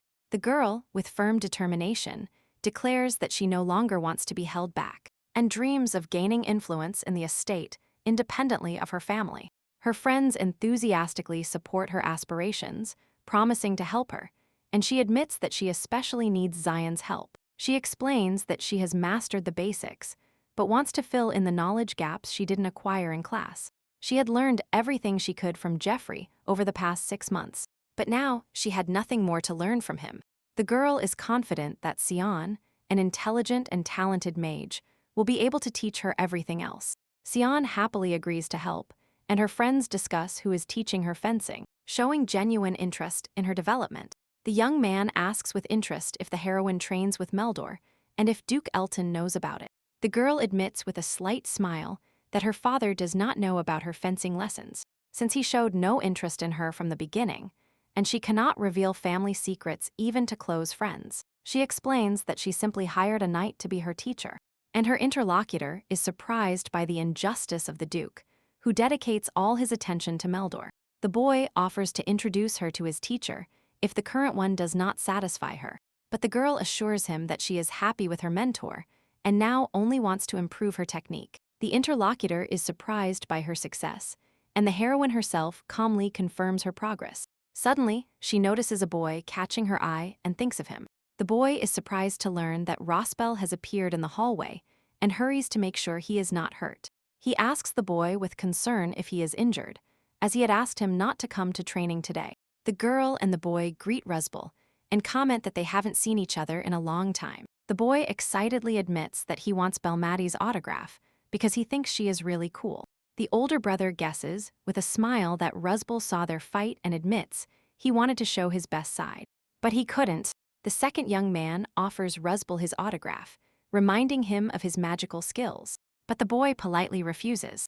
The purple-haired boy sits shyly in front of the two brothers, who laugh happily and enjoy the moment. The older brother tenderly kisses the younger one, noticing that Rospel looks more and more like him. The girl smiles with relief, happy that Mostin is alive and close to his family. She understands that if it weren't for this, Rospel would now be going through a difficult period and dark in his life. Rusapel Frito turns out to be a key character in the original story, and his fate plays an important role in the narrative. Rusapel's childhood was filled with loneliness and darkness due to the absence of a family. Duchess Frito had poor health since birth, and after Rusapel's arrival, her condition worsened, while 10-year-old Mostin comforted his bedridden mother. The shock aggravated the Duchess's illness, and she followed Mostin into exile that same year. Duke Frito fell into a deep depression after losing his wife and son, so he paid little attention to his younger son, Rospel. The servants also avoided Rospel, believing his birth would bring misfortune to the house. So the boy grew up in complete solitude. When Rospel turned 14, a new stage in his life began. He met Nishia and was saved, as if a light had illuminated his life. Although the novel was about raising children, the main character was young. But in the second volume, Rospel played an important role. The heroine's thoughts begin to anticipate that an important event is about to begin in the second volume. She decides that everything will begin when Nishia grows up a little and stops thinking about it until later. While the others talk about her younger brother, the girl comments with a smile that she has never met anyone as sweet as her younger brother. And her interlocutor agrees with her. The golden-haired young man happily recounts that his younger brother confessed his love to his older brother, and their father was a little upset but could do nothing about it. The girl, with a cold look, stops her interlocutor, not wanting to continue the conversation. She explains with a smile why it is sometimes better to remain silent, and the young man timidly makes excuses. A purple-haired man shows a boy a magic trick, and the boy seems bored. And in the background, Roosevelt's thought of happiness is heard. This time, Mostin returns home safe and sound after the events in Kenya, and happily hugs his mother. The Duchess struggles with her illness for another 4 years, and during this time, Duke Frito prepares for his departure and calmly attends the funeral. The Duke takes care of his children, taking on the role of both parents, and now Respel grows up in an environment of love and care. The girl, with a slight tease, reminds the young man of his debt of gratitude, and he reacts to her words with embarrassment. Recalling the events in Kenya, the young man justifies himself to the girl, admitting that she often used the fact of saving his life as a pretext for long years of exploitation. In the family circle, the older sister teases her brother, and the younger boy complains about injustices, causing smiles among those around him. After a long time, the heroine finally spends a day in peace, promising to fight with swords against Moston in the future. Upon returning home, the girl runs into a worried maid who immediately notices a change in her mood. The maid anxiously tries to find the words to explain her concerns. The young man notices Lady Bellatti's appearance with alarm. His face expresses surprise and concern. Lady Bellatti appears in the quiet of the night, her gaze filled with determination and hidden tension. The symphony that Mom and Meldor listen to together plays in the room, and memories fill the atmosphere. The young man excitedly explains that the servants tried to stop someone, but their efforts were in vain due to her persistence. Lady Bellatti confidently declares that she will handle the situation and resolutely moves forward, leaving the others behind. Meldor lies carelessly on the bench listening to the music until he is asked to stand up, and the room fills with peace and a slight melancholy. The indignant young man demands that the music be turned back on and the reason for the noise explained. Looking with surprise at the girl who entered, the girl confidently declares that she now runs this place, and the boy objects, recalling that this was his mother's corner. A dispute erupts between them over the right to the greenhouse, and the boy insists that his sister destroyed everything dear to him. Memories take me back to a time when my mother lovingly cared for the greenhouse and listened to music, filling the place with special meaning. The girl decides to take charge of the place and asks her brother to listen to music in his room so as not to interfere with her memories. She reminds him that his father has fully entrusted that position to her and demands his obedience. Not wanting to give in to her brother, the boy indignantly asks if his sister is really going to change the greenhouse to suit her taste, and doubts that his father will allow it. The girl coldly replies that she didn't wait for her father to leave to change everything, and accuses her brother of being biased. She notes that the boy is irritated because his mother's birthday is approaching, and refuses to be the target of his anger. The girl, with a slight smile, reminds her brother of his recent actions, and mentally returns to the meeting with Meldor. The boy says resentfully that while some train hard, others spend their time having fun. The girl advises him to finish his training and go to Alexander without complaining about his slow progress. The young man angrily grabs his sword, accusing his interlocutor of inaction and parasitism. A sudden sword movement puts him on guard, and he hears a comment about the need to take care of his hands. He indignantly demands to know who has the right to give him orders, not hiding his irritation. The girl warns that she will no longer be soft and demands that he return to the room immediately. She coldly reminds him that no one is obliged to fulfill his wishes and leaves, leaving the boy alone. The girl mentally notes that staying there will only make things worse for him and suspects that his sudden desire to go to the greenhouse is not accidental. The boy breathes heavily and looks confused. His body trembles from the tension. Someone's hand bangs irritably on the door, demanding attention and intervention. Lady Bellady calmly orders the servants to leave Meldor alone and return to their work, considering his behavior as another tantrum. She is surprised by the boy's persistence and recalls how she has tried to talk to him unsuccessfully for the past 6 months. Meldor, immersed in his studies, ignores her and feels hostility towards her, the reason for which is obvious to the girl. While he spends his days in agonizing training and exercises, she enjoys complete freedom. While others amuse themselves carelessly, Meldor feels like the only one dedicating himself to his studies, and this makes him rude and harsh in communication. As he grows up, Meldor does not grow closer to his sister, although he hoped the conversation would help them understand each other. But these expectations prove to be in vain. Every time he suppresses his irritation, he fears that any display of emotion might cost him the right to manage the estate. His situation remains precarious, and he finds no words for someone who has ignored him since birth. What he fears most is Meldor's closeness to their father, because as long as they live together, the boy will easily win his favor. She puts her dreams on hold and waits for the right moment, because her mother's birthday is approaching soon. When the distance between father and son arises, Meldor will be unprotected and completely vulnerable. For her, this will be the moment when the boy falls into her arms, and she eagerly awaits that moment. She endures all difficulties only for the moment when she can implement her plan. Several days pass, and the bright sun shines upon the majestic mansion. At a long table in a luxurious hall, 3 people discuss the discovery of an old man who is collecting herbs near a strange cave. The girl is surprised to realize the importance of what she heard and asks a clarifying question. The young man explains that scientists consider the cave very dangerous because the ground might collapse. He adds that mages discovered a large accumulation of natural mana inside the cave. Man-made mana is called magic, and the remaining mana is called natural mana, flowing in a constant stream like a river. About 50 years ago, in a neighboring kingdom, a cave was discovered where natural mana fused into a lake surrounded by sparkling crystals, and researchers arrived there.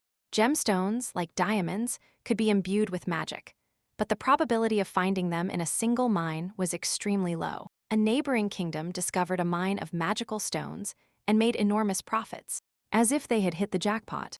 Later, several more caves full of natural mana were found, but they all turned out to be empty, and careless exploration sometimes caused collapses. The family owns an iron mine where mining carts transport heavy rocks along rails. The sale of the ore brought the family a good fortune, but not even precious magical rubies can compare in value to this ore.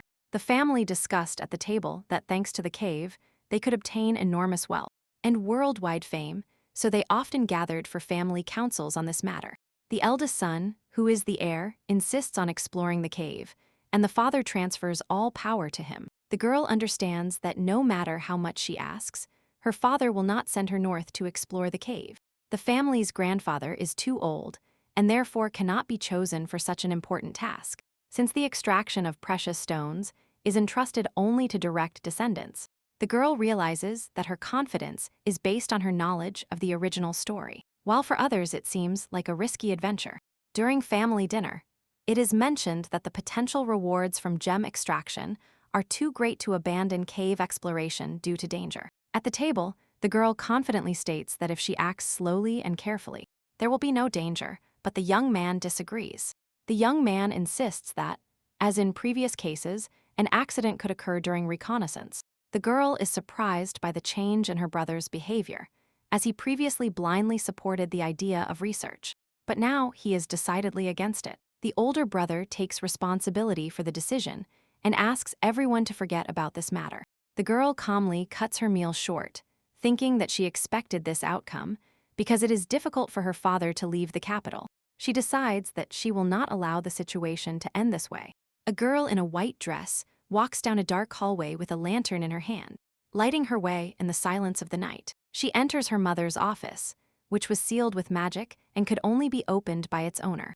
Her mother's memories come to life. The spirit tells the girl that she hid everything valuable under the bed for fear of her brother. Remembering the spirit's words, the heroine decides to be the first to find the things her mother left under the bed. She comes to the study, not the bedroom, because her mother spends most of her nights there. The girl forbids cleaning the office so that the servants do not accidentally find hidden things, since the rest of the family does not pay attention to that place. The girl finds an old diary with magical symbols under the bed, just as she expected. She looks at her mother's diary, amazed by its clean cover, magically preserved. It turns out that this diary was started by the mother after moving with the Elton family, and now it has become her discovery. The girl decides that she will not use the diary for selfish purposes. She opens the diary to discover its contents. Flipping through the pages, she finally finds what she was looking for. The girl writes in her diary, reflecting on her upcoming birthday and the past she left behind in the spirit forest. She remembers how Senian called her his treasure and predicted that Theodore would also have such a treasure. The heroine is lost in doubt, not understanding how such a thing is possible and not wanting to tell Theodore something she cannot explain herself. She realizes that the treasure the spirit spoke of is Nisha. She remembers how the snow spirit brought Nisha to the capital, estate on her mother's birthday. The girl understands that if she shows the diary to her father, he will immediately go north. To the spirit forest. If events change, the snow spirit will travel to the northern estate and meet Nishia there for the first time. As a child, Nishia was very weak and became seriously ill with any change in environment. So after arriving in the capital, she did not get out of bed for a long time. Transporting such a fragile Nishia to the capital would be difficult, so she would have to be cared for at the northern estate. In the original story, it took Nishia 3 years to become a healthy child.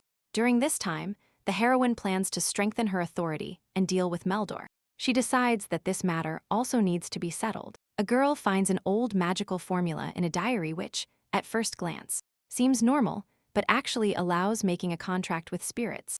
In the past, using this formula, her mother was able to summon the snow spirit Zenian. The mother continued her research even after moving to the capital, but she never completed the formula, and Nishia, upon finding the diary, was able to finish it. As a result, Nishia managed to form a contract with Zenian, and each spirit, in addition to magic, has a unique gift. Nishia's vibrant energy and strength made her a beloved heroine. The heroine reflects that she does not need such power because she is more interested in the power of other spirits. The girl decides that she now needs to show her father what she found, holding the diary in her hands. She finds a red diary with a magic symbol and realizes that everything is in its place. As she expected, although she knew where the diary was, she did not go looking for it on purpose because it made her feel uncomfortable. In her diary, the mother kept a photograph taken on her son's first birthday. The eldest son, seeing this photograph, realizes once again his mother's love and begins to perceive Nishia, who gave him the photo, as his true sister. The heroine reflects on herself and realizes that she was not the eldest son her mother was proud of, but rather, she remained an older daughter invisible to her. The mother tenderly holds the baby in her arms, because in the novel, there was nothing strange about her treasuring that photo, putting all her love into it. The girl with scarlet eyes decides it is time to test her conjectures. She takes the photograph and, looking at it in the silence of the night, recognizes a familiar face. The girl sadly recalls many painful moments associated with her mother, but among them, there were some that were not so terrible. The mother remained bedridden until her death, sitting in her room with a book in her hands. One day, the girl stood at the door for a long time, not daring to enter for fear of disturbing her mother. Her mother greeted her with an unexpectedly soft and warm voice. They sat together on the bed, talking about disturbing dreams and supporting each other. The mother hugged her daughter, comforting her, and in those days the girl often dreamed of her mother's death. The woman tenderly touches the girl's face, reminding her of the beauty of a smile. The two women sit together on the bed, holding hands, and this becomes the last bright memory of her mother.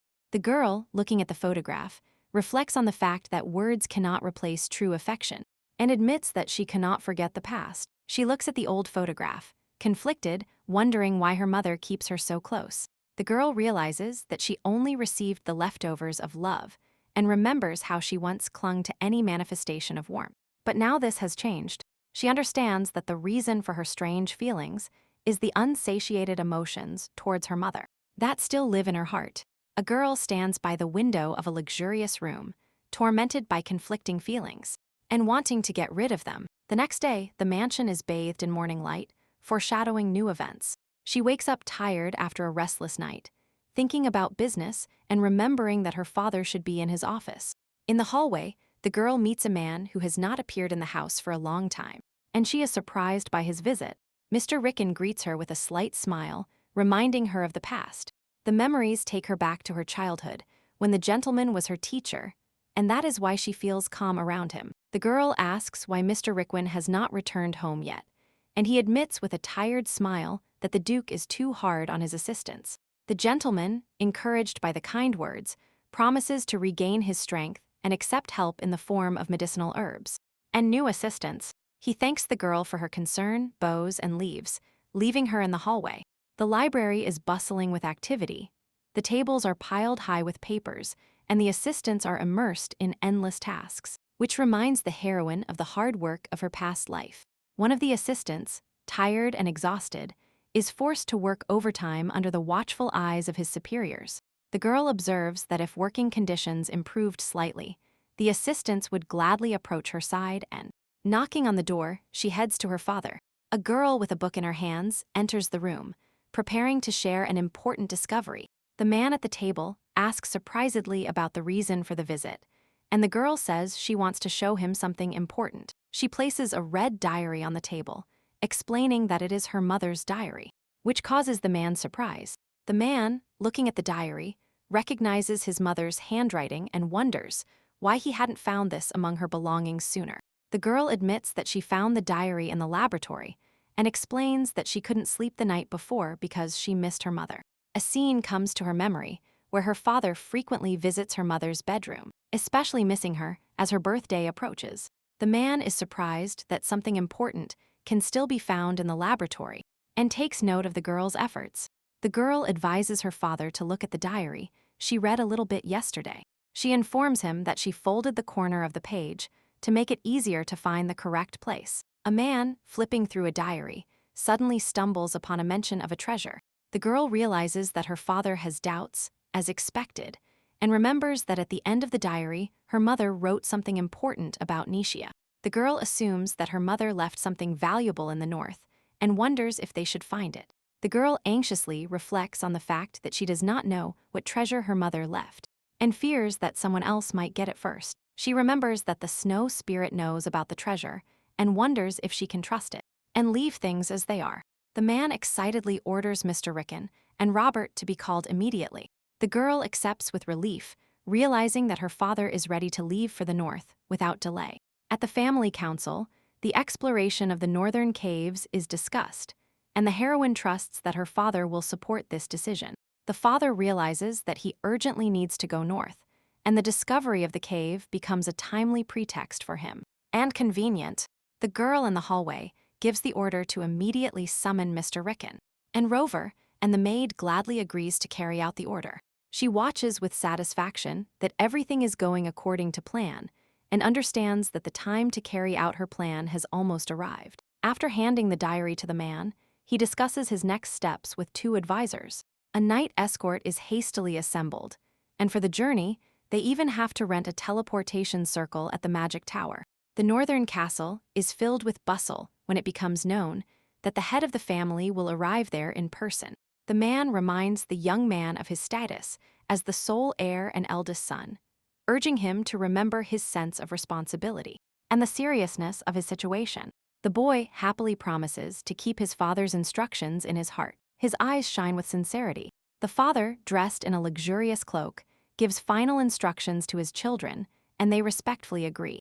The girl, with a slight smile, assures him that she will manage the estate until her father returns. Feeling responsible for the house, the father orders the gates to be opened in preparation for departure, and the servants respectfully follow his orders. A man on horseback leaves the estate accompanied by knights, leaving his family outside the gates. After his father's departure, the boy mistrusts his sister's words about her role as the elder one, doubting her ability to manage the house. The boy walks irritably down the hallway next to his sister, accusing her of being useless and reproaching her for her frivolousness. He, with feigned politeness, announces that he is returning to his room and advises his sister to get to work. The maid happily informs the girl that the teleportation circle to the north has been successfully activated, which confirms that her request has been fulfilled. The girl, with a satisfied smile, realizes that she can now act according to her own plan. The indignant boy asks why his sister burst into his room, emphasizing that he was busy. The girl, standing in her brother's room, ironically comments that he should learn to knock, sister. The boy angrily demands that his sister leave his room immediately, clenching his fists in irritation. The girl stops her brother with a wave of her hand, and he is surprised to realize that he cannot move from where he stands. She approaches with a smile, noting that her brother is fussy due to excess energy, and offers to let him go. The boy steps back in panic, begging his sister not to approach. He desperately repeats that she must not come near him, his voice trembling with fear. A girl with a mysterious smile invites her brother to spend time together after a long separation. A sunny day illuminates the facade of the mansion, and from the windows comes the desperate voice of a boy screaming his mistake, filling the courtyard with joyful notes of reconciliation. In a luxurious hall, a young man roughly pushes another man to protect him from danger. A woman in a green dress gives orders to a maid, acting as if she owns the place. The boy turns toward the woman indignantly, clearly dissatisfied with her behavior. The cold-eyed woman reacts with surprise to his intervention. The boy, slightly confused, turns to the woman, calling for his sister, and she calmly asks him what is going on. Anxiety grows inside the boy. He feels unusual pressure from his sister, who previously seemed weaker to him. In the hall, servants and maids are busy rearranging furniture. And in the boy's thoughts, there is anxiety and resentment towards his sister, who used him, and even raised her hand to him. Clenching his fist, the boy decides that despite his father's consent, he must stop his sister. Recalling his farewell words before leaving, the memory of his strict father reminds Meldor that he is the sole heir and the eldest son of the Elton family. The young man decisively declares that he is responsible for the property and demands an explanation from his sister. The sister replies with cold calm that everything is already visible, and the boy insists on finding out what she is doing with his mother's greenhouse. The woman in the green dress looks at her brother with surprise and irritation. The girl in the green dress lets the young man go with cold confidence, inviting him to continue with his business, while he remains in front of her, restraining his emotions. The boy walks slowly down the hallway. His face expresses confusion and inner tension.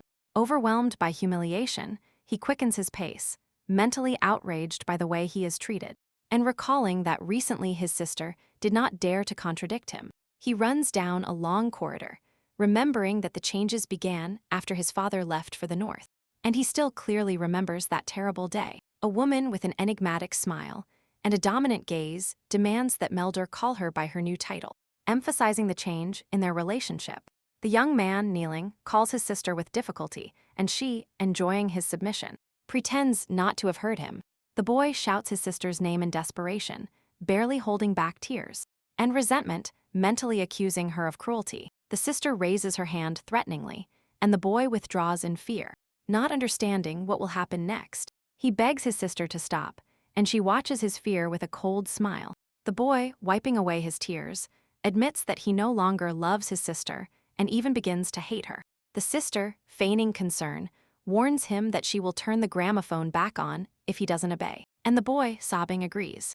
Overwhelmed by fear, the boy shouts his sister's name, clutching the pillow tightly to himself. The boy, gripping the pillow, boils with humiliation and cannot understand why his sister is trying so insistently to teach him.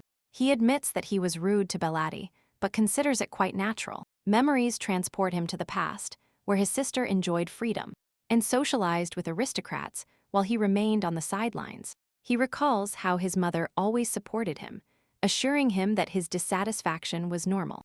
In her life, Belati was the easiest target. Even when they argued, his sister yielded to him and took care of him, and his parents always scolded her, and not him, because he was the boy who never took offense. Sometimes, the boy felt sorry for Belati, especially when she returned home late at night after training. He thinks that perhaps it was precisely because of that compassion that he allowed himself to be rude to his sister. But now those times are a thing of the past. Belati appears in the house, changed and terrifying like a demon. From that day on, the boy tried to resist her power, but only received harsh education in response. Even his parents were never as strict with him as his sister is now. He cannot understand how Belati is capable of treating him with such cruelty. The boy begins to suspect that his sister was hiding her power and waiting for the right moment. And his father's sudden departure seems suspicious to him. He recalls that his father was against exploring the cave, but suddenly changed his mind and left. In his mind, Belati appears as a demon capable of overthrowing even the Demon King, and he regrets being still too young to oppose her. The boy calls the servant and asks where Robert is. He thinks irritably that Rover spends all his time near Belati, which makes him suspicious. Recalling the past, the boy notes that Emily has always been Belati's maid, and that Rover served his family even before becoming the head butler. The boy is perplexed by how his sister managed to gain Rover's trust and decides to take a desperate step, as he sees no other way out. Inside him, he firmly decides that the time has come to put an end to Willa Elton. He hands the letter to his servant and orders him to send it north by the fastest messenger. In his heart, the boy is sure that with his father's return, everything will change, and he will be able to take revenge on his sister. A sealed letter is sent to the addressee to convey important news. Belati reads the letter and observes with a slight smile that she finds its content amusing. The girl in the green dress receives a report from the servant and orders him to inform her of all of Meldor's actions from now on. And the servant obediently agrees. She is happy to realize that all the servants in the house are now under her control. Although Meldor thinks that only Robert has switched to her side, the girl throws the letter into the fireplace, realizing that now all the servants in the house put her orders above Meldor's. After her father left, Meldor never dared to oppose her, and she observes his helplessness with triumph. She is surprised that Meldor resisted for so long, as she expected him to write a letter to his father within 3 days. And now she wonders if she should give him some encouragement. The girl admits that if Meldor were older, she would crush him with force, but recalling all the years of bullying, she believes that would not be enough. Meldor, still an elementary school student, has his last chance to improve. The girl in the green dress wonders if Meldor is inherently evil, or if his behavior is caused by stress, and she decides to find out. She hands the letter to a servant with instructions to send it north and receives confirmation. With a thoughtful look, she recalls that her mother's birthday has already passed and reflects on her father's encounter with someone named Nishia. The arrival of a new girl suddenly makes the father reflect, and now the probability that he will agree to the request becomes very high. The girl eagerly awaits the expression on Meldor's face when he receives the reward he deserves. Several days pass, and finally, a response from the father arrives at the mansion. The girl reads the letter and realizes that her father's heart has softened, and now he counts on her. She asks the maid where Meldor is and learns that he is training in the fencing room. A boy with a wooden sword trains tiredly in the courtyard, and anticipation of an important conversation can be seen in his eyes. A young man with a sword diligently practices on a wooden dummy under the supervision of a green-haired man, who demands that he straighten his back. A dark-haired girl observes the training, reflecting that Meldor is not cut out for fencing, and that his posture is still awkward despite years of training. The boy turns around surprised and asks his sister why she came. A man and a girl greet each other in the courtyard, exchanging polite phrases. The girl, holding a letter in her hand, smiles at her brother, confirming that it is a letter from their father, and the boy excitedly asks about the content. The boy anxiously takes the letter and insists that he be allowed to read it. The green-haired man is indignant at the boy's behavior, reminding him of gentlemanly conduct. He sternly points out that even within the family, etiquette must be respected, and the boy looks down ashamed. The girl with the letter in her hands reflects that Meldor always obeys adults. He has no talent for fencing, but sincerely admires knights. She asks him not to be too hard on Meldor, explaining that the boy has been separated from his father for the first time for so long, and is worried. The girl hands the letter and invites Sir Brooks to read it. Sir Brooks opens the letter in surprise, realizing it would be better to find out the news for himself. It is mentioned at the library desk that Sir Brooks sent periodic reports to his father, and that interference was minimal. The father, having started taking care of Nishia, began to take the children's upbringing more seriously, although he had previously been lenient with Meldor. Sir Brooks smiles as he thanks Meldor for his hard work and declares the training session over. The girl thanks Sir Brooks for his good work and asks to be left alone with Meldor. Meldor is confused and surprised by the changes, and hears that he will no longer have to undergo harsh training. The girl hands Meldor a letter, inviting him to read it himself. A man, sitting at a table and holding a letter, reflects on how Meldor's training is too hard for his age. He decides it's time to open up more possibilities for the boy by watching him happily play with magic. Meldor holds the letter in his hands with surprise and excitement, full of hope and anxiety. A woman with a serious expression advises Meldor to reduce his sword training and focus more on magic. Meldor, holding back tears, assures her that he is not crying, and the woman calmly tells him there is nothing shameful about tears. The woman claims she was teaching him discipline, and the indignant boy asks if she is not ashamed to treat her younger brother this way. The girl, with a cold expression on her face, states that she is not ashamed to reprimand the boy if he behaves stupidly, and he indignantly denies it. The girl's inner voice admits that perhaps she went too far in the name of discipline, but she believes the father should be in charge of the upbringing, and the boy desperately begs for forgiveness. She looks into the distance, thinking that now everything depends only on the boy himself. The boy, confused and offended, asks why she sent the letter, because he is sure that his sister hates him. The girl, with a slight smile, suggests that perhaps he is much more sentimental than he lets on. She invites the boy to discuss the new schedule with the teachers and promises to respect his choice. And he watches her leave, surprised. Meldor's sword training was significantly reduced, while his magic training became much more intense. Even Sir Brooks realized that Meldor's sword training was making him irritable. A maid enters the girl's room while she is sitting with a letter in her hands. An elegantly written letter arrives from the imperial palace, causing surprise. The girl, looking at the letter, guesses that the winter ball season is approaching. Winter has always been the hardest time of the year, when commoners suffered from the cold and hunger, and aristocrats left for the south. In the northern lands, where the Elton house is located, winters were particularly harsh. But that is a thing of the past. Kenyu of Cardell appeared in all his royal power and grandeur. When memories of a past life returned, it became clear that this world was like any other where people live. The history of the continent was filled with wars and chaos, and magic served as the main weapon and defense. 200 years ago, spirits appeared who intervened in human wars and called for an end to senseless conflicts. Thanks to the spirits' intervention, all nations were forced to conclude an unbreakable magical peace treaty. Magic became an academic science, and mages founded magical towers where they engaged in personal research. A new mage has appeared with an unusual philosophy that deviates from generally accepted norms. He combined magic and science to create practical magical technologies, and magic took on new forms. The first invention resulting from the fusion of magic and science was the magic lamp. Gririka was not only a mage, but also a high-status aristocrat. Many of the tower elders were former battle mages loyal to the imperial family, so cooperation developed rapidly. Among his inventions, the most famous were the indoor plumbing and heating systems, which changed the face of the city. Thanks to these innovations, it is now much easier for city dwellers to use water in their daily lives. Sanitary conditions have improved markedly, and the incidence of diseases and epidemics has been significantly reduced.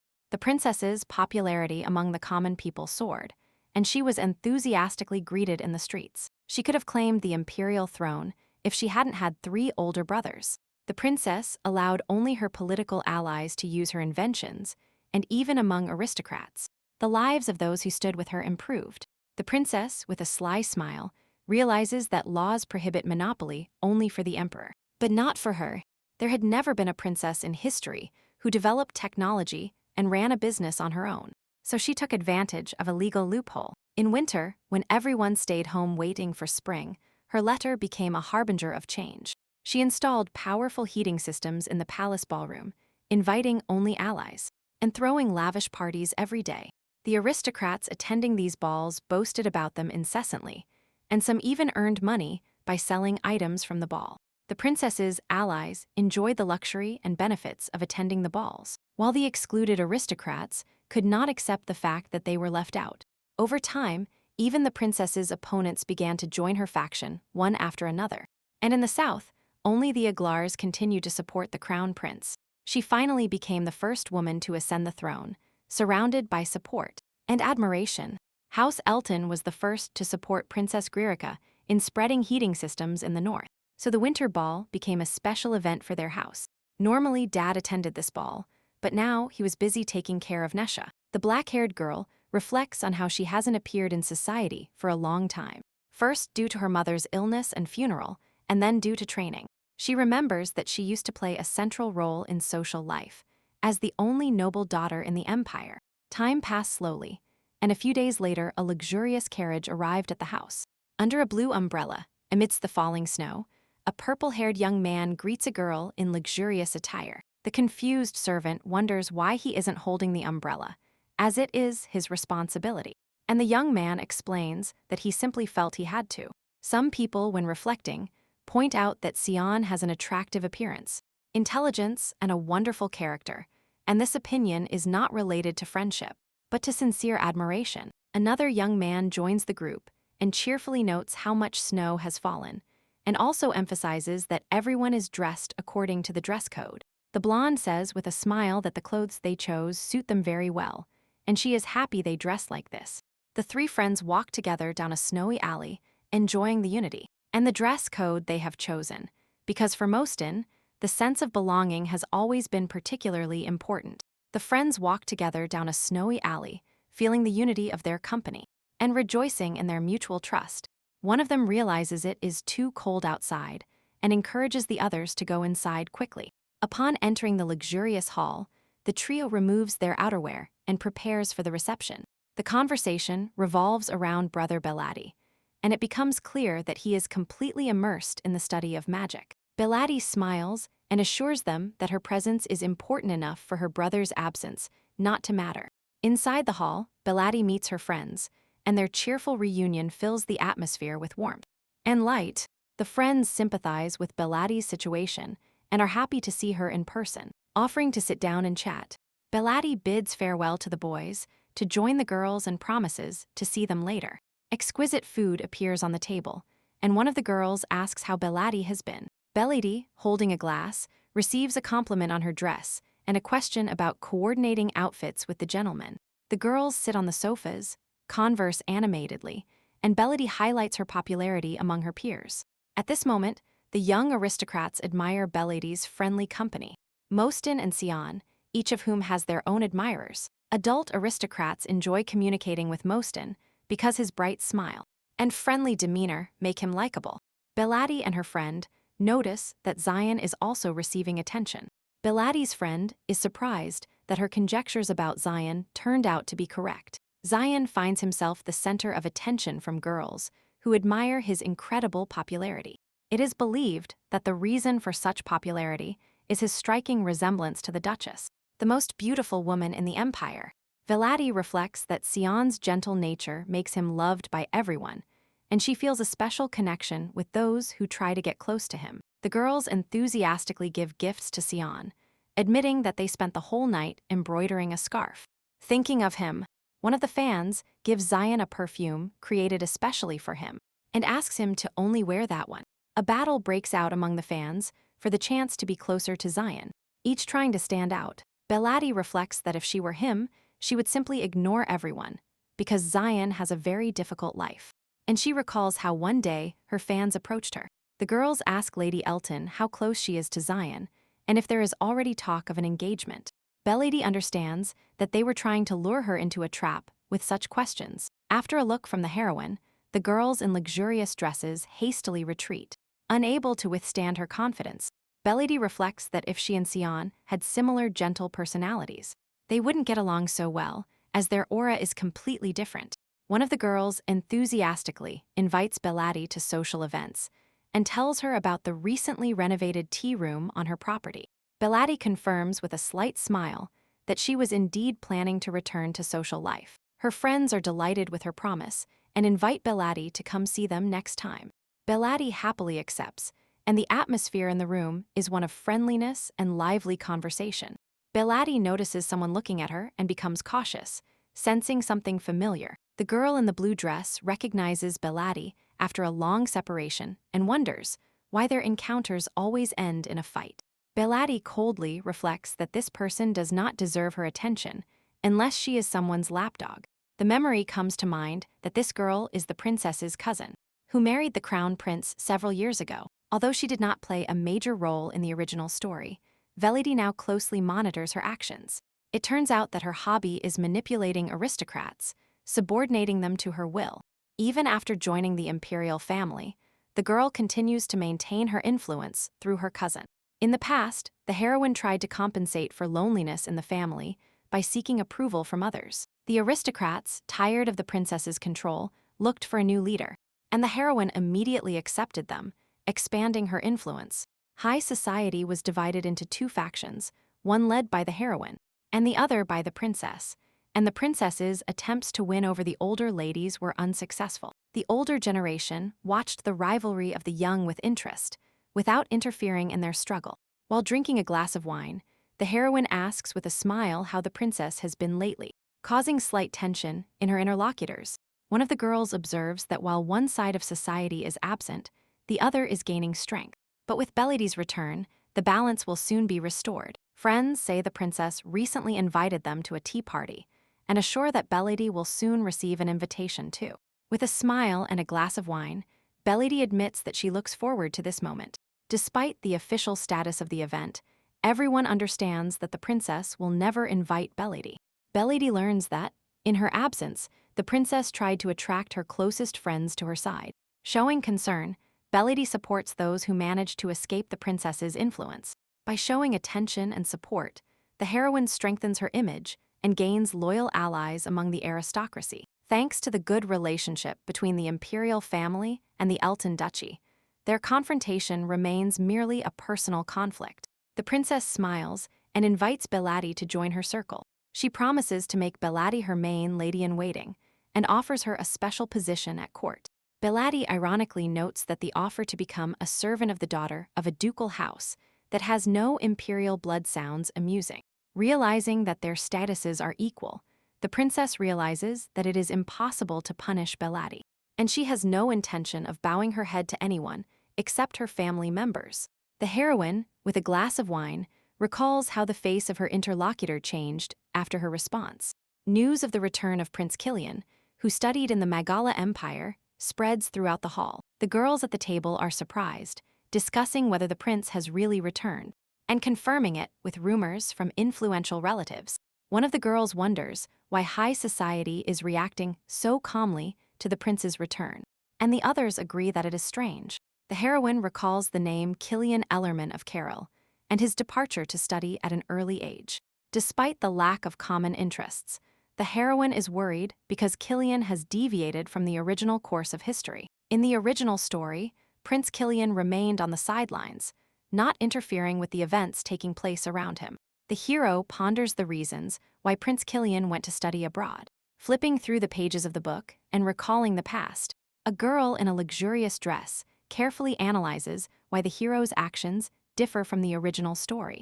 And she almost forgets what is important when she hears his name. The young Duke of Aglar enters the room, and the girl is surprised to find him after a long separation.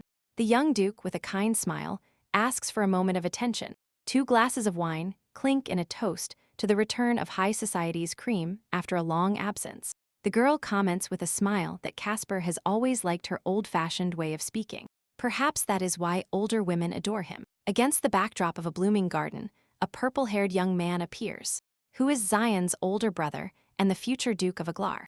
The girl reflects that the two have never been close, and that she herself does not feel much connection with him, so their communication is generally limited to formal greetings. At the reception, the girl thanks the young Duke for his greeting and asks why he approached her.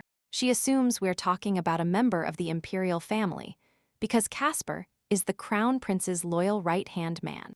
The Duke reminds her that she only has a few years left until adulthood, and advises her to start making connections now. He offers to introduce her to his younger brother, Emildor, pointing out that Belady is an affectionate older sister who always thinks of her brother.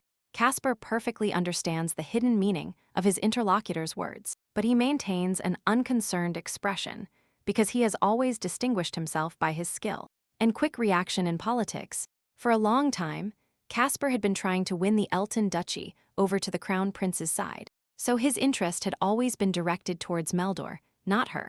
The return of the true throne contender, Prince Killian, raises questions, but Casper does not seem to view it as a threat. He realizes that there has been a power shift in the Elton house, which does not escape his attention.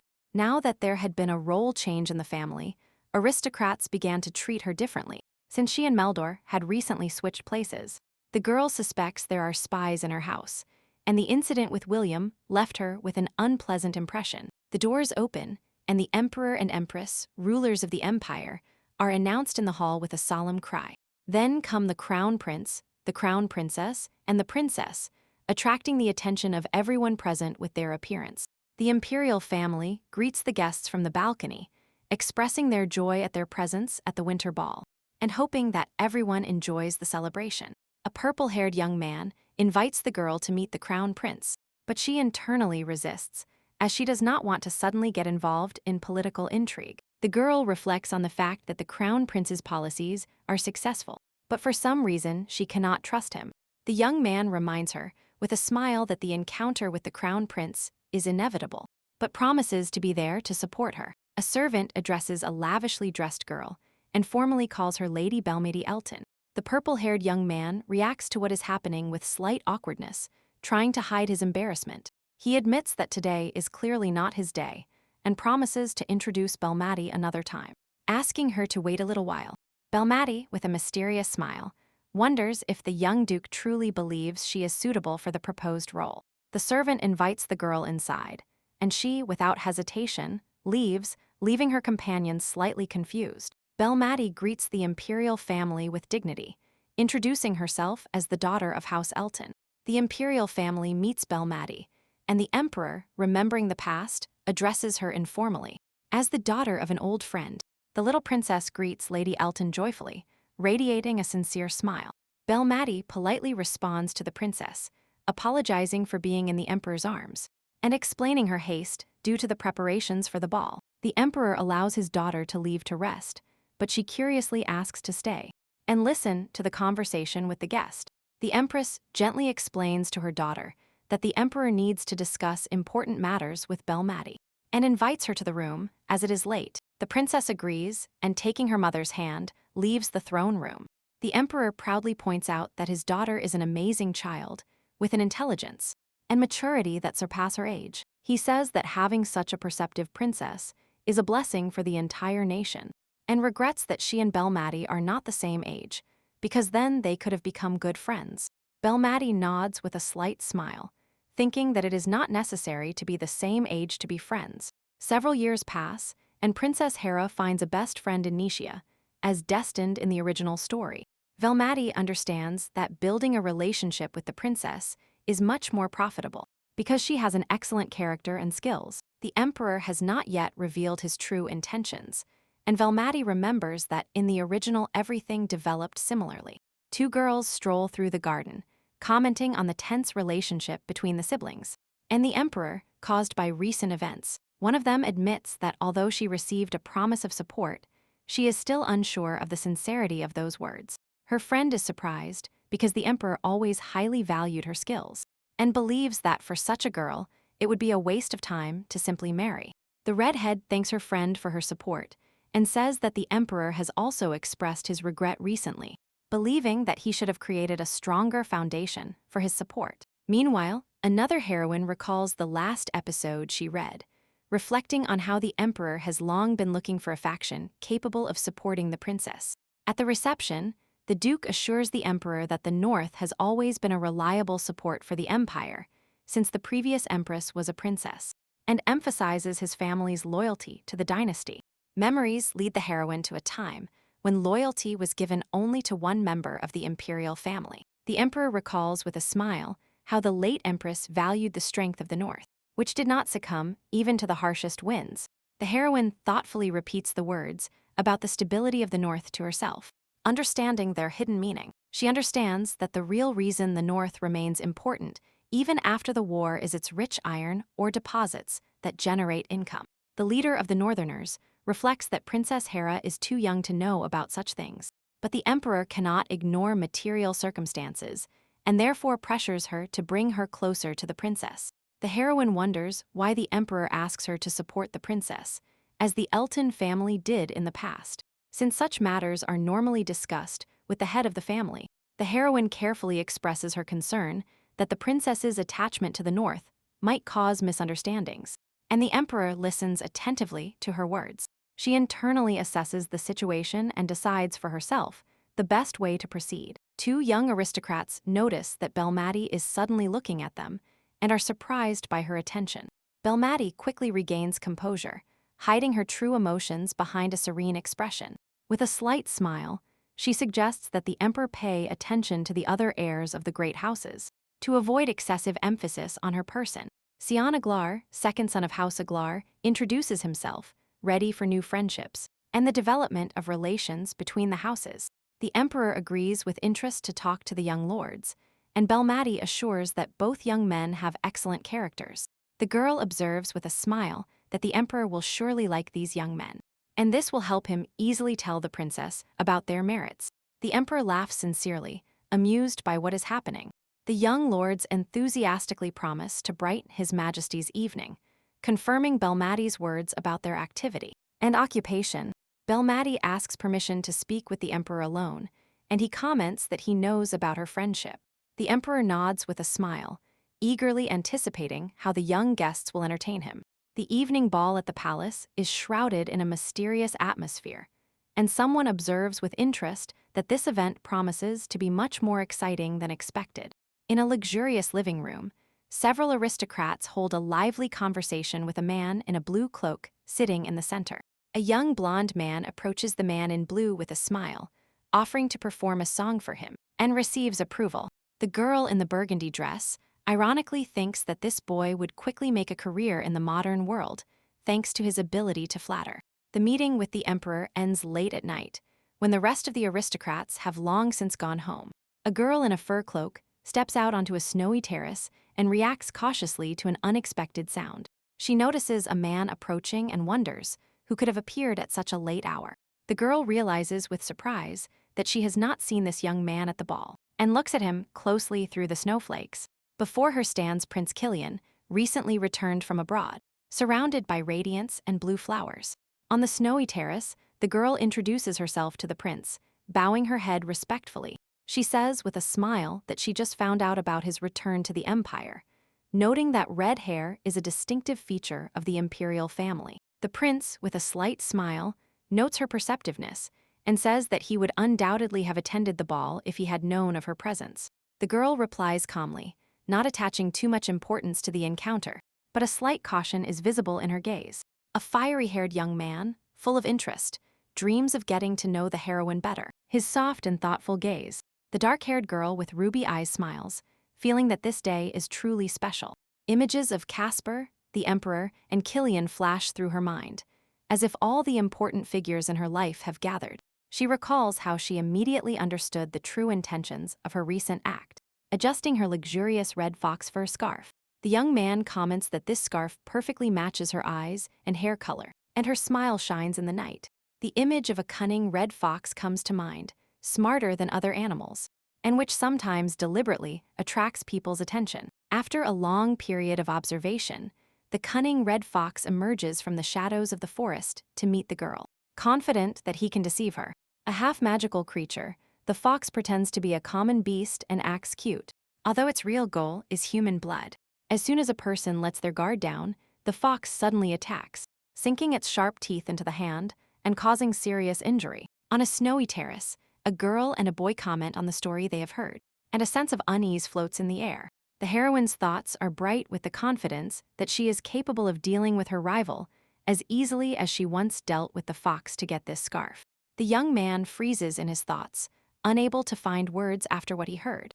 On the snowy terrace, the young man looks at Lady Elton with admiration, and her words make him want to get closer. A luxurious carriage approaches their conversation, breaking the isolated atmosphere of the winter night. The girl, with a slight smile, says that it is late and she is about to leave the ball, and the young man watches her in surprise. The young man, smiling shyly, offers to meet her in person next time, if she doesn't mind. The memory of rumors about her frivolity passes through the girl's mind, and she realizes that they were not in vain. She reflects that if she didn't remember her past life, his proposal might have excited her. The girl, with a cold smile, informs him that she has no free time this winter, reminding him of his old desire to get closer. The prince admits that his interest in Lady Elton is not casual, as people in his circle rarely approach without hidden motives. The young man listens in surprise, as the girl suggests postponing the meeting until spring when it is warmer. She leaves, reminding him that he must be ready to lay his cards on the table at the next meeting, and says goodbye until they meet again. The prince hesitantly wonders if he feels something when he looks at her. The girl calmly replies that she feels nothing, and advises him to return to the palace. Since it is cold outside, the girl is surprised by an unexpected encounter with Prince Killian, noticing many suspicious traits in him. The prince hides his true intentions, but his charm and voice are capable of causing emotion. His good looks make him popular, but that is not enough to win the affection of Magala's proud aristocracy. The twin princesses, famous for their pride in the empire, are especially wary of him. The girl feels she should have felt something and cannot guess the secret the prince hides. She decides to start preparing for an internal cleansing and suddenly realizes she cannot find what she needs. A girl in a dark room finds what she was looking for and freezes in relief with a lamp in her hands. A satisfied and mysterious smile appears on her face as she approaches her target. There is an old stuffed animal on the table among the papers, and she knows it is just what she needs.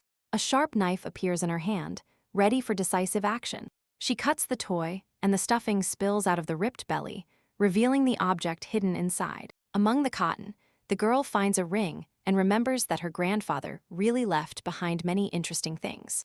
Unlike her cold father, my grandfather was always a cheerful person who loved jokes and holidays. This toy turned out to be part of one of the events associated with her grandmother, who had already passed away. The problem was that my grandmother was as calm and reasonable as my father. While having tea in the garden, she remembers that it has become fashionable to hide a ring inside a toy as a surprise. The father considers such jokes stupid because it is easier to give the ring directly. Without disappointing the person, he wonders why it has become popular and admits that he does not understand today's youth. After Nishia was adopted by the ducal family, she became close to Meldor by playing hide-and-seek with him. During one of the games, they found a staircase leading to the basement and discovered a toy there, which they then showed to their grandfather, who was on the estate. The grandfather, seeing the ring, remembers the past and asks Nishia to carefully keep this family heirloom. And then Nishia gives the ring to the heir on his birthday, passing on the family heirloom. As a result, the last owner of the ring is the eldest son, who notes that it is an unusual piece of jewelry. The girl cautiously calls someone in the room, and a maid approaches. In a luxurious room, a lady in a lilac dress demands that her maid lie, but she is confused and apologizes if she did something wrong. The maid, frightened and confused, wonders if her mistress was too strict with her.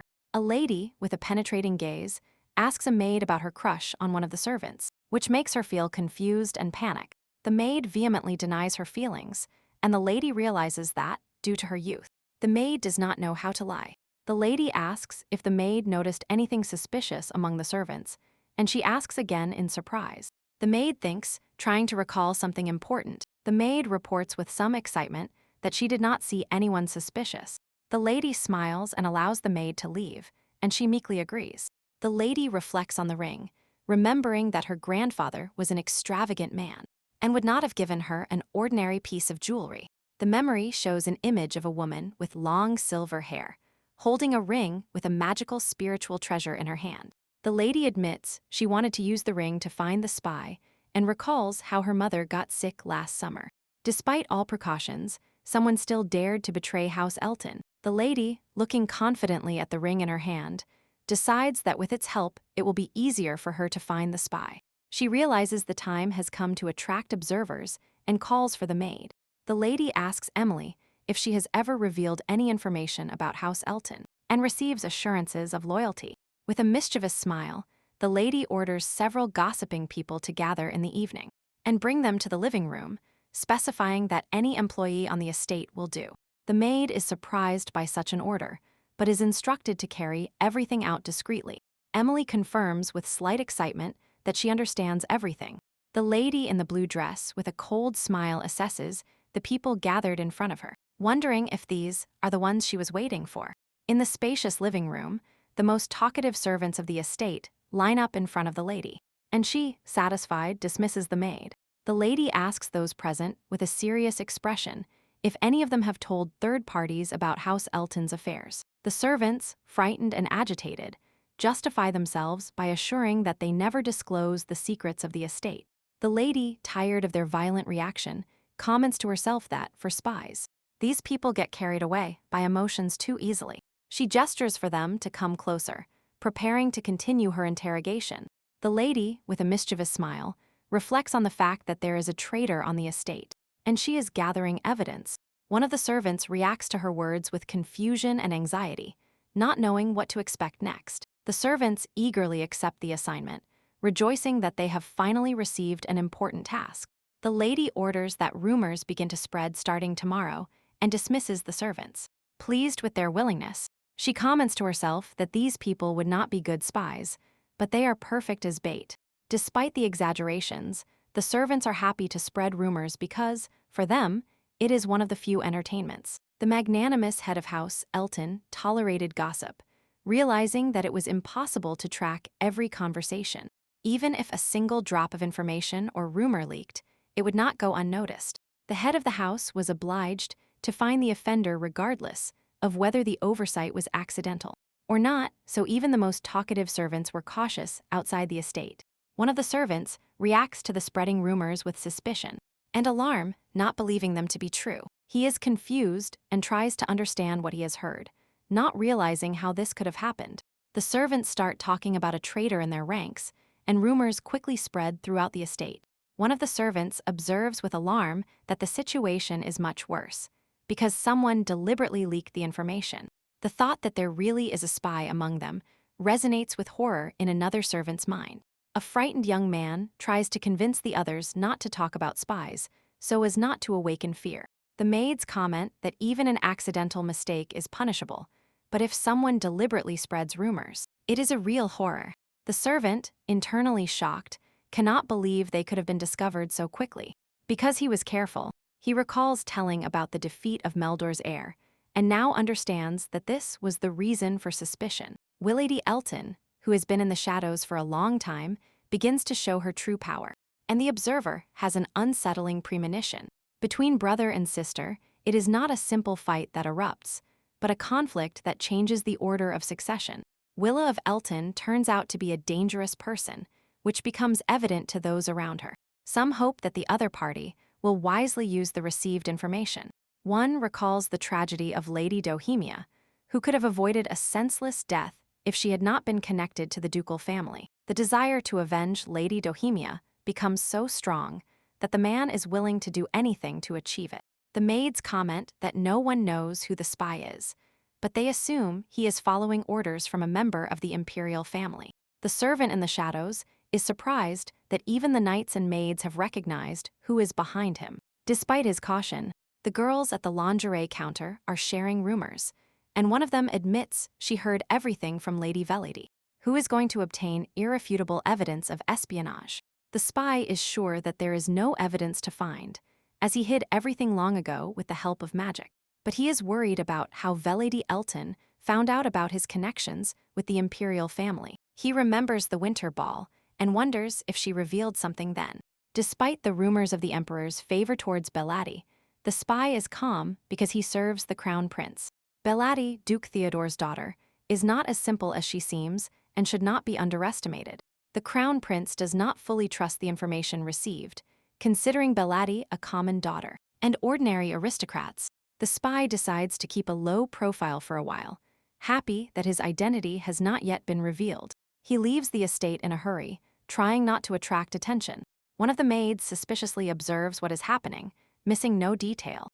In a luxurious room, a maid informs the lady about traces of erasable magic found, and the restored papers, and the lady asks if this is the only evidence. The lady asks about the observer's reactions, and the maid explains that since they took the oath to House Elton, they have carried out orders flawlessly.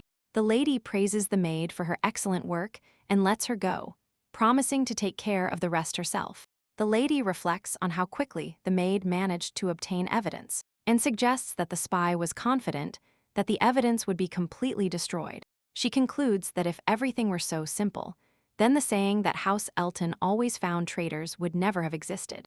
At that moment, an order spreads throughout the estate that there is a traitor among the servants, and if anyone seems suspicious, evidence must be gathered immediately. The narrator had a suspect, but did not reveal the names, viewing the events as an opportunity to test the abilities of those around her. Thanks to Stia's efforts, evidence was obtained in the shortest possible time. Each observer had their own unique specialization, as indicated in the original. The narrator reflects that House Elton needs a strong blow so that her father will feel it, as this would give her more freedom to maneuver. The father personally takes care of any information that might harm the family. The real spy turned out to be the knight who always protected his mother, who forgot her duties, and fell in love with her lover. Despite his feelings, the knight skillfully hid them behind an outward calm. Even being part of a powerful family, they could not save her, and the knight could not hold back tears. After Nishia's appearance, the knight swore allegiance to her, which seemed especially suspicious. The original story did not mention that he was a spy. It only emphasized how much Nishia resembled the late Duchess. Due to the narrator's plans, her father was forced to move north end. As a result, Nishia remained there instead of going to the capital. The girl, sitting at a table in a bright office, reflects on the information received and admits that everything sounds very plausible. She is overwhelmed by a severe headache from what is happening, because she did not specifically try to change the course of events. But changes in the plot clearly bode no good. She understands that managing high-ranking people like knights or vassals is much more difficult than managing simple servants. Reasoning that she must use all available resources, she observes that the spy has an accomplice. One of the accomplices turns out to be Baron Rickon, her father's closest aide, who practically lived on the estate. The other two accomplices come from the Brooks family and the Demi family. Baron Demi's second son, Demi, eagerly counts a mountain of gold coins. A crucial episode unfolds when Nisha, now an adult, exposes his theft. A woman watches what is happening from the window, noting that despite the changes in time, the man remains the same. To lure the thief into a trap, the narrator deliberately weakens control over the estate's budget. Actor Demi asks Lady Belmedy, with a smile, about the renovation of the estate's extension. Lady Belmedy confirms that the renovation is almost finished, and her interlocutor asks if the furniture has been chosen yet.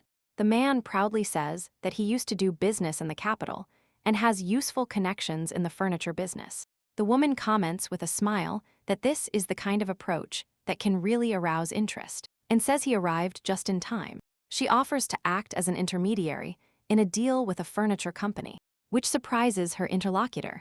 The man admits that he wanted to finish the renovation in the spring, but was too busy. He enthusiastically promises to do everything he can to help Lady Belmady, rejoicing at the fortunate coincidence. The woman notes internally that she gave him the opportunity to freely appropriate the money, and demands that he do it well. They recently smiled sweetly at each other, hiding their true intentions. He finally gets the record book for the furniture work on the extension. While carefully studying the documents on the table, she notices a strange final amount. To her surprise, he was only paid 15,000 gold pieces. She realizes, annoyed, that Demi turned out to be a coward and did not take advantage of the opportunity given to him. In the end, both conspirators look like fools who tried to destroy House Elton. She remembers that in the original story, Demi had been embezzling huge sums of money for 4 years, so she didn't expect him to commit a major theft right away. Even though she created all the conditions for a large theft, she is surprised by his indecision. She reflects that without risk it is impossible to achieve success, and the stolen amount is too small to make a difference. A maid enters the room, responding to her call. Lady Belmedy asks Stia to call Joffrin immediately. A mysterious man with blue hair and a slight smile appears in the shadows. A man in a dark cloak and a malicious smile carefully lifts his hood, preparing to begin a secret operation under the cover of night. In a dark tavern, people are sitting at tables. Someone laughs, and a man in a black cloak appears in the center, attracting attention. The waiter cautiously asks the stranger for the password, gripping a cup in his hands. And a rag. On the street, a man in a raincoat and mustache calmly utters a phrase about the good weather, hiding his true intentions. The waiter looks thoughtfully at the object in his hands, reflecting on what he heard. The man with the mustache recalls Lady Velady's words that serve as a clue. In a luxury room, the lady explains that after handing over a special key, it is necessary to give a password to enter the vault. The waiter suspiciously asks the customer if the weather is really good today and quietly comments that the other person doesn't see the difference. A man in a trench coat and mustache speaks cryptically about the sunlight on the leaves, and the waiter reacts thoughtfully. The waiter invites the customer to follow him, reflecting on the fact that he did not know the password, but managed to guess it. At the huge door, the waiter asks if the customer can go down alone and receives an affirmative answer. A cloaked man carefully descends a stone staircase in the gloom. Downstairs, he is greeted by an elegant man with a group of people, welcoming the guest after a long separation. The men shake hands, and one of them, smiling, announces that he has come to deliver something special today. The employee enthusiastically asks what special thing they will deliver to him. Looking at the box, the employee immediately understands that he has a very valuable item in front of him, and offers to perform an appraisal. Upon closer inspection of the box's contents, the employee is surprised and discovers something important. The man with the mustache confidently reminds him that his method of acquiring money is well known, and the employee timidly agrees. An inner voice realizes that everyone who uses the Mercenary Guild's personal storage is essentially the same, and coins and banknotes flicker in the darkness. Coins and jewels shine in the darkness, and the Mercenary Guild is not interested in their origin. and the man with the mustache watches with a malicious smile. The employee, holding the box, confusedly asks how much money is needed for the transaction. The man with the mustache confidently states the sum of 10 million. The surprised employee repeats the amount, disbelieving what he heard, and doubts the possibility of such a deal. The man with the mustache confirms with a smile that this is a record sum and assures that he knows everything. The truth comes to light. These jewels were bought at an auction by Duke Elton, specifically for the Duchess. The employee admits that he has seen many jewels over the years of working at the pawnshop, but this is the first time he has encountered a set of such high quality. The man with the mustache insists that even if he cannot return the money, the bank will still make a profit, and wonders if everyone can afford such jewelry. An inner voice confirms that normally such jewelry only ends up in the hands of aristocrats. However, it is mentioned that both the thief who stole the jewelry and the one who bought it could end up on the scaffold. The employee worriedly asks if this deal will cause any trouble. The man with the mustache calmly comments that otherwise he would have simply sold the jewels to a merchant. The man in the suit reflects that the timid individual would not have stolen such valuable items without a carefully thought-out plan, and consoles himself with the idea that he can always pose as an innocent victim. The employee informs him that due to the high value of the deposit, he sets a higher than usual fee, and asks him to sign the documents, and the client with the suitcase nods with a smile. A man enters the room with a suitcase, and the employee comments that he arrived just in time. A mustachioed man receives a loan agreement, but asks to have it mailed in 3 days, promising to write the address. The second man wonders why the documents need to be mailed, and explains that the gold is too heavy, so he will leave it in the vault for now. The employee confirms that the load is indeed very heavy and promises to keep it safe and saved until needed. The man with the mustache and his companion are happy that everything is going according to plan, as Lady Velati predicted. In the room, a dark-haired man worries that if Demi acts unusually, it might raise suspicion. But the woman in red responds with confidence. The woman with long black hair believes that everyone will be so busy with the pearls that they won't notice anything else. A man in a green suit, glancing at papers, wonders if he will be able to get at least some money. He is about to receive the visitor, straightens his tie, and invites him in. The maid brings a letter of apology and says this message is from Mr. Demi. The man with the mustache smiles and thanks for the item he brought, looking pleased and relaxed. The girl observes that his smile is warm and simple, like that of a village bakery owner, and prepares to leave. In the office, the man reflects that thanks to his father's innocent face, everyone lets their guard down, and he can easily appropriate the money. A dark-haired woman recalls how she recently fooled a naive lady and came out victorious. The man with the mustache thinks thoughtfully that perhaps that's why his money was stolen, and decides to continue extorting that same lady. Suddenly, upon seeing the loan agreement, he is surprised, because he has not recently borrowed money from the mercenary guild. The man is confused by the appearance of the loan agreement and tries to understand where it comes from. He looks at the document with alarm, noticing that the signature at the bottom is suspiciously similar to his own, and he cannot believe what is happening. In a panic, he rushes down the hallway of a luxurious mansion. At that moment, another young man looks towards the room with surprise and alarm, astonished by what he sees. In a luxurious room, a woman orders a man to monitor Ektadmi's actions, and to inform her immediately as soon as he starts acting. The man, a little surprised, clarifies the reason for following Ektadmi, and the woman looks at him with a slight smile. The man gets embarrassed and quickly denies any desire to argue, while the woman calmly says she was just joking. The man watches Ektadmi from his hiding place, noticing that his face is now distorted by horror. Unlike his usual expression, Lady Belmadi appears outdoors on horseback, attracting the attention of those around her. Lady Belmadi approaches the man, who confirms that Ektadmi has indeed gone out.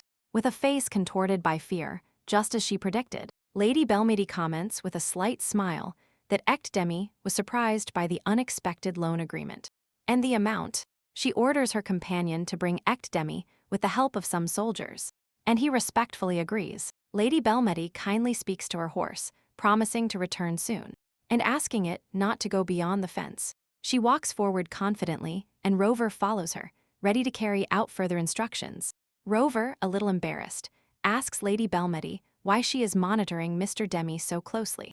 Lady Belmedy calmly explains that Academy has embezzled part of the estate's funds, and Rover is surprised by this admission. Rover is surprised that the suspicion of theft falls on Baron Demi's son, and looks at Lady Belmedy distrustfully. Lady Belmedy calmly explains that both Rover's father and Baron Rickon had similar doubts, which clarifies the situation. Baron Demi, the head of the house, appears as an elegant and gentle man. Geoffrey, always faithful to his role as an observer, never doubts Lady Belmedy's actions. Lady Belmedy walks confidently towards the table, and Rover watches her enthusiastically. She hands Rover the documents confirming the theft, and he is surprised to accept them as evidence. The young man reads the documents with astonishment and indignation, surprised that someone dared to deceive Lady Belmedy. He rushes to tell Lady Belmedy what happened, and she, with her arms crossed, calmly clarifies the details, finding out if Baron Demi is involved in this. In the memories, Baron Demi appears as an unhappy father doomed to suffer for his son's mistakes. A young man in a formal suit enthusiastically tells an important piece of information to a girl, standing in front of her in a richly decorated room. The girl confidently rejects the offer with a slight smile and a look full of calm. She continues in her conversation. The man holds an envelope in his hands, and the girl crosses her arms over her chest.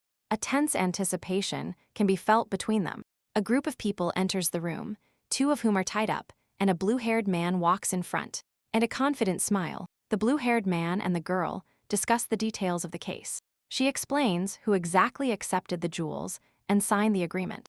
The girl orders the suspect to be taken away for questioning later, holding a folder with documents in her hands. Security guards lead the tied-up suspects, one of whom looks irritated, and the other alarmed. One of the captives kneels before a girl in white boots who is standing nearby. Fear appears in the prisoner's eyes as a black-gloved hand reaches out to him. The girl, with a serious expression on her face and a folder in her hands, looks at the prisoner, who has raised his gaze towards her. The man's gaze is filled with rage and inner tension. A shadow falls across his face, emphasizing the growing resistance. The prisoner, bowing to the floor, regrets his actions and begs for mercy. The girl comments to herself that the prisoner quickly realized what was happening and immediately admitted his guilt. The second suspect continues to resist, which sets him apart from the others. The first captive, bowed to the floor, looks depressed and frightened. The girl demands that the prisoner tell her everything he saw, while her assistant observes what is happening. She clarifies the details of the case, asks about a large sum of money someone borrowed, and the prisoner is confused. The girl orders the gag to be removed from the second suspect so she can interrogate him personally. A soldier removes the gag from a captured man's mouth, preparing him for interrogation. The man with the mustache, finally free from the gag, looks forward with surprise and indignation. Kneeling before the girl, he loudly expresses his indignation and demands respect for his person. The man sarcastically reproaches the girl for her careless attitude towards aristocrats, alluding to her youth and inexperience. The girl abruptly and without hesitation strikes the man in the face, interrupting his speech. She observes what is happening with cold determination and inner strength. Three men enter the room, one of whom is anxiously holding a folder with evidence. The girl firmly grips the man's face, forcing his head down toward the wall. The man looks through the girl's fingers in panic, realizing the gravity of the situation. The girl calmly informs that she found evidence of theft on his desk. The man's eyes fill with horror as he realizes he has been exposed. Trembling with fear, he begins to justify himself to the girl, kneeling down. A crying man begs for forgiveness, his face distorted by fear and despair. The girl confidently leads the captive through the luxurious hall, holding him by the shoulder. She turns to the other prisoner, who is accompanied by a guard, and carefully observes what is happening. The girl, without letting go of the culprit, turns to the man in uniform and asks if it's worth finishing all the work today. The blue-haired man, smiling slightly, calmly accepts her decision. The officers anxiously warn the girl that she might get hurt as they watch her decisive actions. In a luxurious hall, a woman in a white suit confidently holds a man by the neck, while two guards watch her closely. The man in the green jacket is frightened. The woman's hand grips his neck tightly, and he is clearly nervous. Accompanied by guards and other figures, the woman leads the stooped man forward, demonstrating her authority. The woman decisively drags the man along, and a man with folders walks beside her. Observing the situation, in a spacious office, A woman leads a man to an elderly gentleman with a cane, who jumps up from his chair in surprise. The man in green suddenly breaks free and falls to the floor. His face expresses despair and confusion. In the library, two men confusingly hold a third man, who is kneeling with a fearful face. A woman with a cold gaze warns those around her to stay away from the suspect. A gray-haired man with a mustache, next to his frightened companion, cautiously observes what is happening. A woman in a white suit and a man with folders discuss the situation as they pass. The bespectacled old man is stunned and shocked by what he sees. Two men in a library exchange documents and boxes while discussing their next steps. The man in green desperately waves the document, trying to justify himself to those around him. He is in a panic and looks worriedly at the crowd, his hands still tied. From above, a kneeling man is seen begging for mercy, while others look at him in disbelief. A woman with a cold gaze confidently declares her involvement in what is happening. A mustachioed man, filled with despair, tries to explain something, hoping to be understood. A woman dressed in white stands with her arms crossed, and a nearby guard watches the events unfold. Two guards tightly tie up a man wearing a green jacket, gagging him, and prevent him from resisting. In the office, everyone present watches the prisoner, who has fallen to his knees, and looks depressed. The man with the gag over his mouth looks away, hoping he still has a chance to prove his innocence. A woman dressed in white and with a cold expression confidently states that the thief's words cannot be trusted. She stands with her arms crossed in front of another tied man who looks at her in alarm. The man in the black suit, despite his fear, confirms that he drew up an agreement for a large loan secured by pearls. The woman, with a cold expression on her face, confidently lays out the forgery attempt. With a look full of determination, the man in the black suit begins to justify himself, but his words sound unconvincing and arouse suspicion. The two witnesses in the library are shocked by what they heard. Their faces express surprise and alarm. The woman calmly raises her hand, preparing to reveal an important detail. Her confidence leaves no room for doubt. She addresses those present, and the kneeling man desperately tries to prove something, but the situation is getting out of his control. A formally dressed woman calmly asks the final question, inquiring about the identity of the person who exchanged the pearls for money. The man in the black suit looks worriedly at the ring, realizing that as long as he thinks he is right, it will not manifest. The man in green, tied and gagged, is angry and tries to say something, but his words are not heard. The woman with the cold gaze carefully observes what is happening, not missing any detail. The guard escorts the black-clad man out of the room, and he bows his head, realizing his defeat. The man in green watches the people leave with despair. His attempts to convey something remain unanswered. The woman in white, full of determination, is ready to complete what she has started.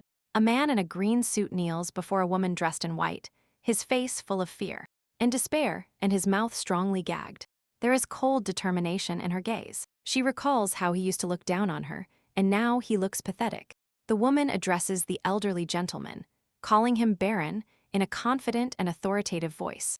The Baron and his companion were astonished by what was happening, their faces frozen with surprise and alarm. The man explains that the ring is only used in the most extreme cases, emphasizing the seriousness of the situation. The woman listens attentively. Her face remains calm, but her eyes show firmness and readiness for future action. A man dressed in green, tied and gagged, trembles with fear while kneeling against the wall. The scarlet-eyed woman looks at him severely and confidently, not hiding her determination. The gray-haired elderly man looks down, admitting his short-sightedness. The woman and her companion walk down the hallway, and ahead of them lies an important connection to the north. She hopefully thinks her father will answer the call, and a slight worry appears in her gaze. A young man with a serious face appears on the screen, ready for an important conversation. The girl, with a thoughtful look, notices that the man finds it difficult to take care of the foolish one, which is reflected on his face. In the office, a man anxiously watches through a magic screen, while a girl confidently gives orders. Guards take the second son of Baron Demi, tied up and frightened, to the interrogation room. A girl in a white suit reflects on the fact that investigating the affairs of aristocrats requires permission from the head of the house. For fear of destroying evidence, the young man calmly confirms that Lord Demi has been chosen to help manage the estate. The girl, with a cold expression on her face, notes that children do not always follow in their parents' footsteps. reflecting on the justice of the accusation. In a tense room, a girl in formal attire points at a kneeling and gagged man, highlighting his aristocratic origin and adding that he even laughed at her. In the gloom, a man with a cold gaze and clasped hands reflects on unacceptable behavior. A terrified aristocrat, tied and gagged, trembles as he is accused of mocking the only lady of the empire's ducal family. The red-eyed girl is surprised by the man's reaction, thinking about his anger. Even if he is indifferent to her, against a background of flowers, a man tenderly holds a girl holding a teddy bear in his arms, reflecting on his guilt towards her and not towards another. The girl, with a slight smile, decides to take advantage of her father's guilt.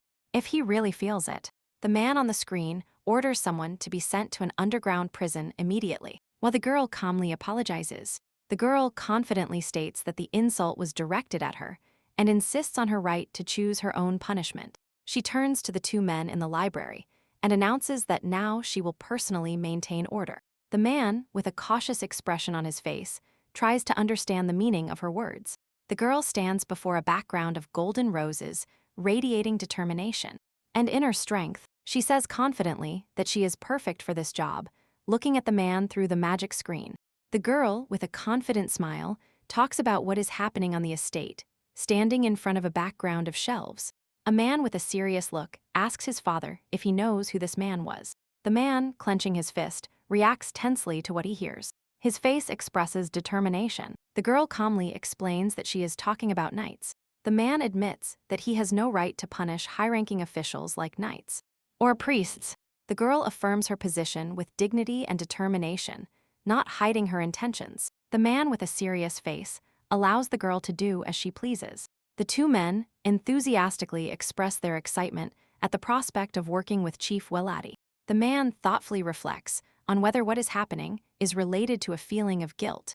The girl confidently decides to use her father's influence and announce her intentions to her vassals. She smiles sincerely, expressing gratitude for the trust shown.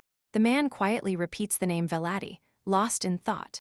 The man reacts abruptly with fear upon recognizing the familiar name, eyes wide with surprise. Two men are confused because they only hear a child's voice in the room.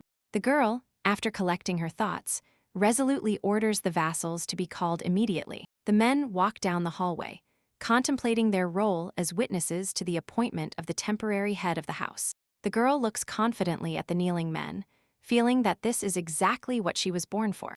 In a spacious office, a man at the desk greets a small guest who arrived due to loud noises. A bright-eyed girl happily recounts how she insisted on sleeping alone. The man carefully holds the girl in his arms, listening attentively to her words. In the softly lit hallway, a man walks hugging his daughter tightly. The girl confirms her name, Belma Dealton, with a smile. The man recalls his first encounter with Nishia with a slight smile. A scene appears in his memories where a girl is sitting on the lap of a mysterious creature.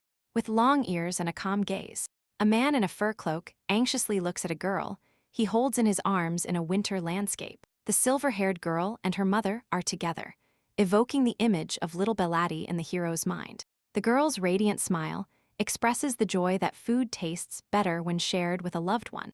A girl with red eyes is sad because her father cannot eat with her due to an important meeting. The little heroine is happy, holding a gift in her hands and pleased that someone spent the morning with her. On her birthday, the girl hopefully asks her father to come home early. A man enveloped in cold light stands in the darkness, lost in thought. His gaze becomes pensive as he reflects on what he failed to do for his daughter, and why he was happy for her determination. The girl tightly hugs the man around the neck, and he realizes that he normally does not show such feelings. His eyes reflect admiration for Belati, whom he considers incredibly strong. Belati looks confident and radiant, as if surrounded by a halo of colors and light. Against the backdrop of a winter forest, a mysterious long-eared woman explains to the girl that everything is happening thanks to Saiyan. The silver-haired girl with bright blue eyes looks at her with a slight smile, her gaze full of anticipation. An elderly man wearing glasses and a formal suit holds a scroll in his hands, preparing to make an important announcement. People gathered at the table, one of them is surprised, and a woman with a ribbon in her hair suggests that something unusual happened in the north. The mustachioed man looks worried, thinking about the place where the heroine is sitting. A dark-haired woman with a serious expression is sitting by the window, arms crossed over her chest. A man stands next to a woman holding a document, preparing to announce the decision to everyone present. In the room, at a long table, everyone present reacts to the unexpected news with astonishment and confusion. The two men jump up indignantly and alarmed, not hiding their emotions. Two other participants in the meeting, one of whom is smiling, comment on the news of the appointment of an interim head of the chamber. The long-haired dark woman watches with cold determination, knowing that protests will only bring fatigue. A man with a letter in his hand confirms that an official appointment from the head of the house has already been received. The young golden-haired man tries to explain, but his words sound like an excuse. A girl with a determined look clenches her fist on the table, preparing for an important conversation. She turns to the man, who stands up agitatedly from his seat, but his face remains calm. The girl looks forward confidently, reminding those gathered of her previous refusal to accept her. A mustachioed man, worried and confused, tries to object. The whole room freezes in tense silence. All eyes are directed at the girl. She crosses her arms, her gaze turns cold and unyielding, and a somber atmosphere thickens around her. On the pier, workers hastily unload sacks from a large ship, and the bustle fills the air. The man with the mustache and tuxedo looks surprised and confused, not knowing what to say. A girl with a cold expression calmly declares the uselessness of rebellious vassals and suggests they become independent. The man is confused, trying to find words. His face expresses uncertainty. The girl observes the events with measured thought, considering the consequences of her actions, and how, without support, their economy will collapse. The mustachioed man nervously recalls the family that has remained loyal to him for a long time. A girl with a proud and cold gaze sits at the head of the table, radiating confidence and strength. She speaks calmly, making it clear that no one will dare oppose her. The men at the table looked at each other awkwardly, unable to find the courage to object. Their eyes reflect contempt for those who are not even worthy of trying to argue, and a determination never to leave the ducal house. She rises from the table, declaring the meeting over, and everyone present attentively watches her actions. One of the men suggests everyone speak before leaving, and a tense silence falls over the room again. The three men exchange glances in tense silence, sweat and worry visible on their faces. A mustachioed man, bowing his head and placing his hand on his chest, expresses respect and willingness to serve. He addresses the girl in blue, promising devotion and loyalty, and she watches him with cold calm. The rest of the assembly members second his words with smiles, assuring her of their loyalty and joy at the appointment. The girl smiles reservedly, agreeing to maintain the previous relationship if arrogance is not repeated. The men exchange glances and laugh, acknowledging the art of communication and diplomacy in this room. The girl looks thoughtfully at her interlocutor, thinking what to do, and notes Baron Demi's decency despite his son's reputation. A slight smile appears on her face as she finds the words she heard amusing. An older bearded man admits he can only give advice, citing his age and experience. Meanwhile, other men discuss how the northern lands are too poor to satisfy the greed of the magic tower. One of them ends up in Baron Demi's lands, located near the east, which becomes an important circumstance. The old man explains that he gave his advice because he was worried and turns to the girl to ask her opinion. The older man thanks Lady Belmati for her understanding, and she smiles reservedly in response. The young man anxiously reports the arrival of Baron Demi, as scheduled. The blonde man, surprised, asks if Baron Demi has really arrived yet, and adds that he refused to stay. Lady Belmati and her companion walk down the hallway, discussing how saving their son is more important than any meeting. She admits with a slight smile that she is capable of showing indulgence, albeit with reservations. Baron Demi reacts to what is happening with confusion and fear. His face expresses alarm. Baron Demi, falling to his knees, desperately begs for mercy with tears in his eyes. Lady Belmati invites the Baron to sit down and discuss everything calmly, and he quickly agrees. She carefully studies the letter, noting the particular importance of the last point. With a slight smile, Lady Belmati announces that she will change the punishment in recognition of the Baron's sincerity. The Baron reads the decision and learns that he is forbidden from leaving the territory of Demi. Lady Belmati asks about objections, and the Baron, not daring to contradict her, agrees with her decision. Baron Demi looks at Lady Belmadi with relief and gratitude. His eyes glisten with tears. Lady Belmadi smiles softly, pointing out that her decision is only an average punishment for those who committed the crime. In her mind, she recalls that she had initially considered a much harsher punishment, but she was willing to soften it for the sake of profit. She admits that she indicated a severe punishment from the beginning, although she did not expect the Baron to accept the terms so easily. Lady Belmadi reasons that, if the Baron shared rights with someone outside his house, it could lead to unpleasant rumors. She trusts that for those who believe the rumors, the details do not matter, but it is still worth sharing the responsibility. The man looks at his interlocutor with gratitude and relief, expressing his appreciation to Lady Belmadi. The woman smiles reservedly, pointing out that gratitude is unnecessary since the punishment was only moderate. Suddenly, two men enter the room, and one of them surprises the person present. The men are standing at the door. One of them is clearly worried and in a hurry to explain something to the other. The woman smiles reservedly, observing how the situation unfolds and maintaining her composure. One of the men, trembling with fear, looks at the woman, but she remains firm and severe. The woman watches with a slight smile as one of the men, scared and ashamed, bows to her while the other holds him by the shoulder. She observes with relief that her second son understood her hint, and reflects on the fact that now only the spy remains in the dungeon. A boy enters the room. He addresses the woman in surprise, and she greets him moderately after a long separation. He looked at his sister with big blue eyes. The woman looks carefully at the boy, and he, looking down, feels insecure in her presence. The boy, still confused, tries to find the words to continue the conversation. He holds the woman's gaze. Confusion and slight tension are visible in his eyes. The woman, crossing her arms, asks the boy an unexpected question, causing him surprise. She continues reminding him that the weight of the situation always rested on her shoulders. The boy, gathering courage, responds decisively that everything is related to his birth. The woman looks at him with a mysterious smile, observing his reaction. The boy is alarmed when he realizes he is about to be named heir to House Elton, and this causes him internal tension. The woman looks thoughtfully to the side, thinking about her next steps and what awaits them later. She admits that all her actions were dictated by the desire to protect her pride, and the boy watches her enthusiastically. A shadow of doubt appears in his gaze because she never aspired to become the heiress. A man and a boy are side by side. Both look worried and lost in thought.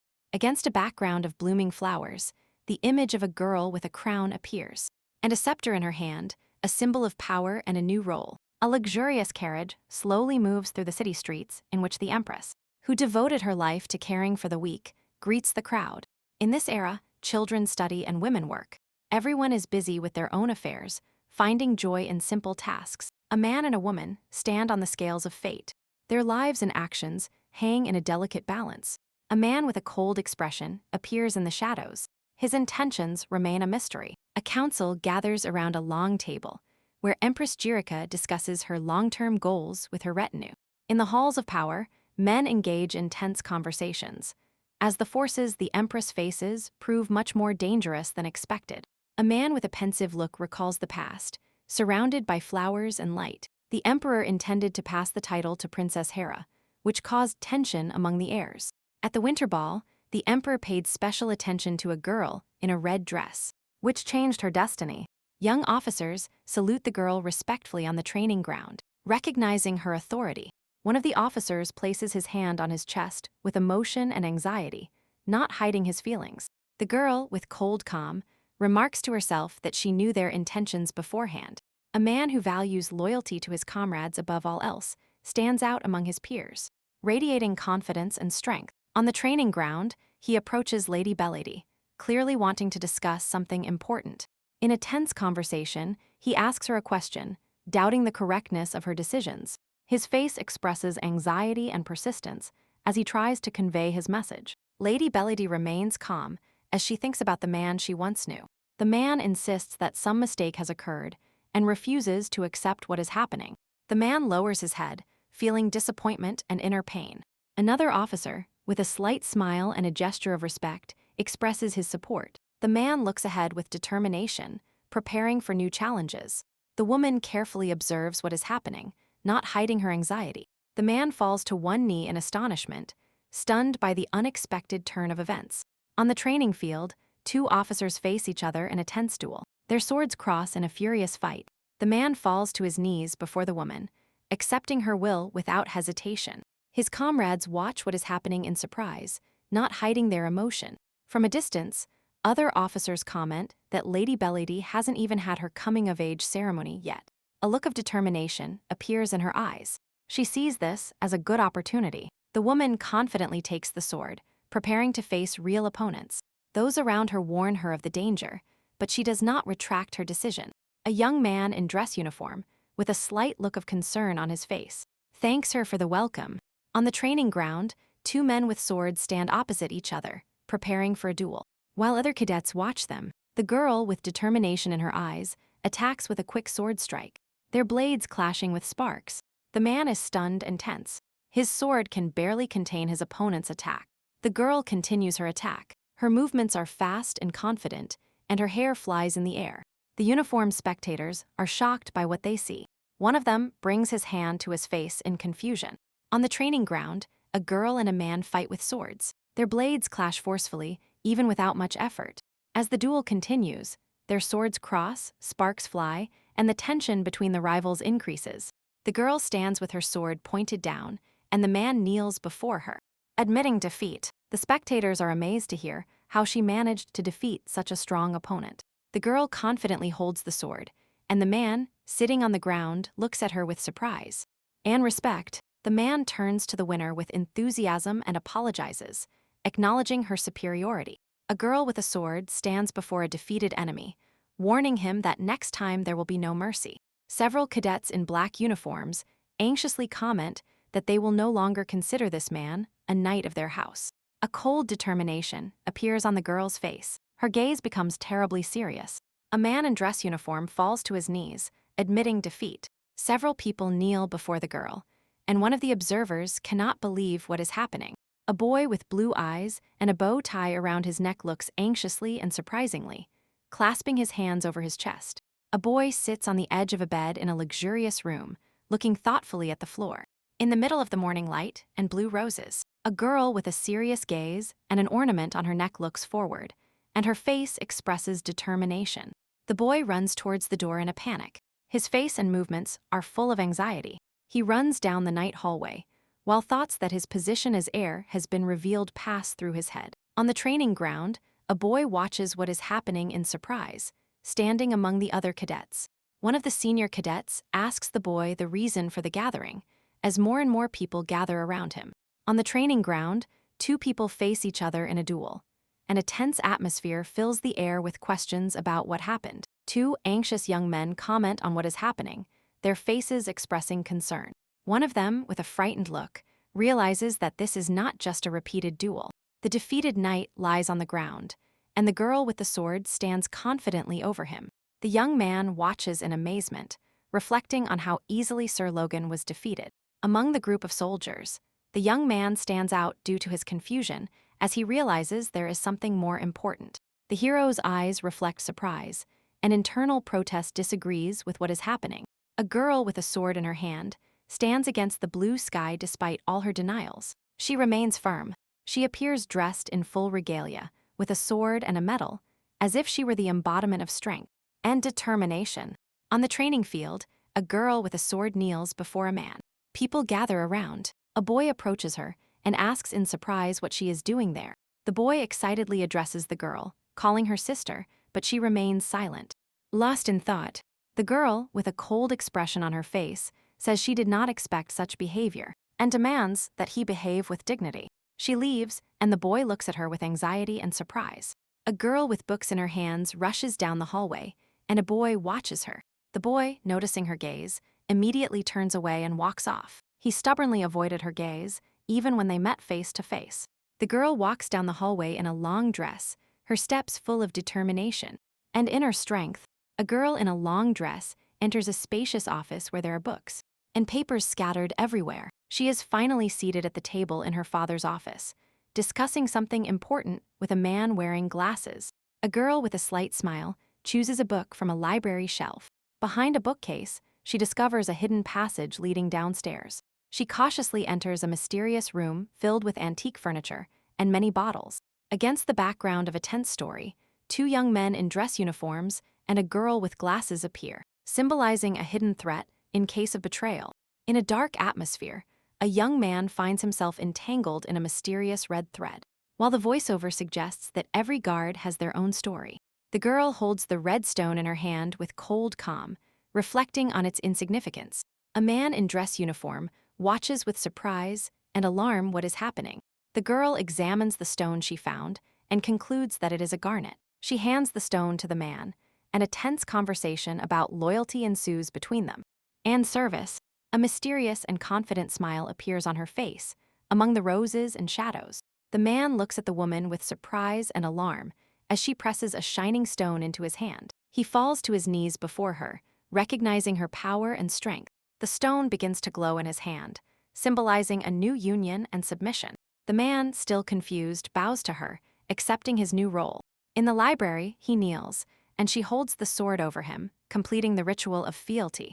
The man, with excitement and determination, promises to dedicate his entire life to her. A mysterious smile appears on the girl's face as she confidently affirms her power. She remains alone in the office, immersed in work at a large desk. At that moment, the boy panics and indignantly bursts into the room. He, with despair and jealousy, accuses the girl of choosing the night as her aide. The boy keeps insisting on his point, not hiding his emotions. The girl calmly observes his reaction with a slight smile, not rushing to answer. The girl smiles sincerely, placing her hand on his chest, as if recalling something warm. She leans on his hand with slight irony, looking at her interlocutor. In a spacious library, a girl calmly reads at a table, and a boy is in front of her. Waiting for an answer, the boy listens to her words with surprise and slight sadness, remembering the past. In her memories, she feels the same alienation he felt watching his family from afar. The girl responds to the boy with reproach and pain in her voice, not hiding her emotions. The boy sadly and regretfully admits his mistakes to his sister, his eyes full of remorse. The girl, calmly and a bit tired, asks if he was an obstacle in her path to inheritance. The boy, lowering his head, admits that his irritation and anger were directed at her. She listens to his confession, her gaze softens, and silence reigns in the room. The boy holds back tears, and his face expresses pain and remorse. The girl, surrounded by violet roses, is left alone again with her thoughts. And the letter, in a spacious library, a girl in a blue dress speaks confidently with two men in military attire. Illuminated by a soft light, a girl with a serious gaze instructs a blue-haired maid with glasses to find out what a certain person was doing in the Magala Empire.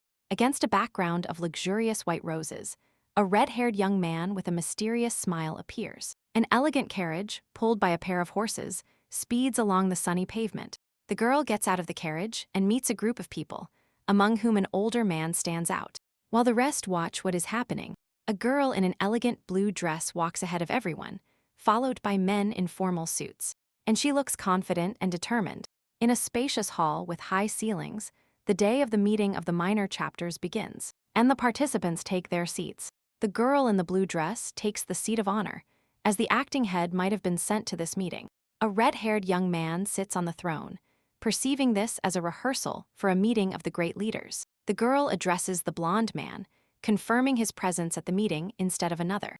The purple-haired man comments with surprise that he did not expect to see a girl at this meeting. The purple-haired man smiles, his mood clearly lifted.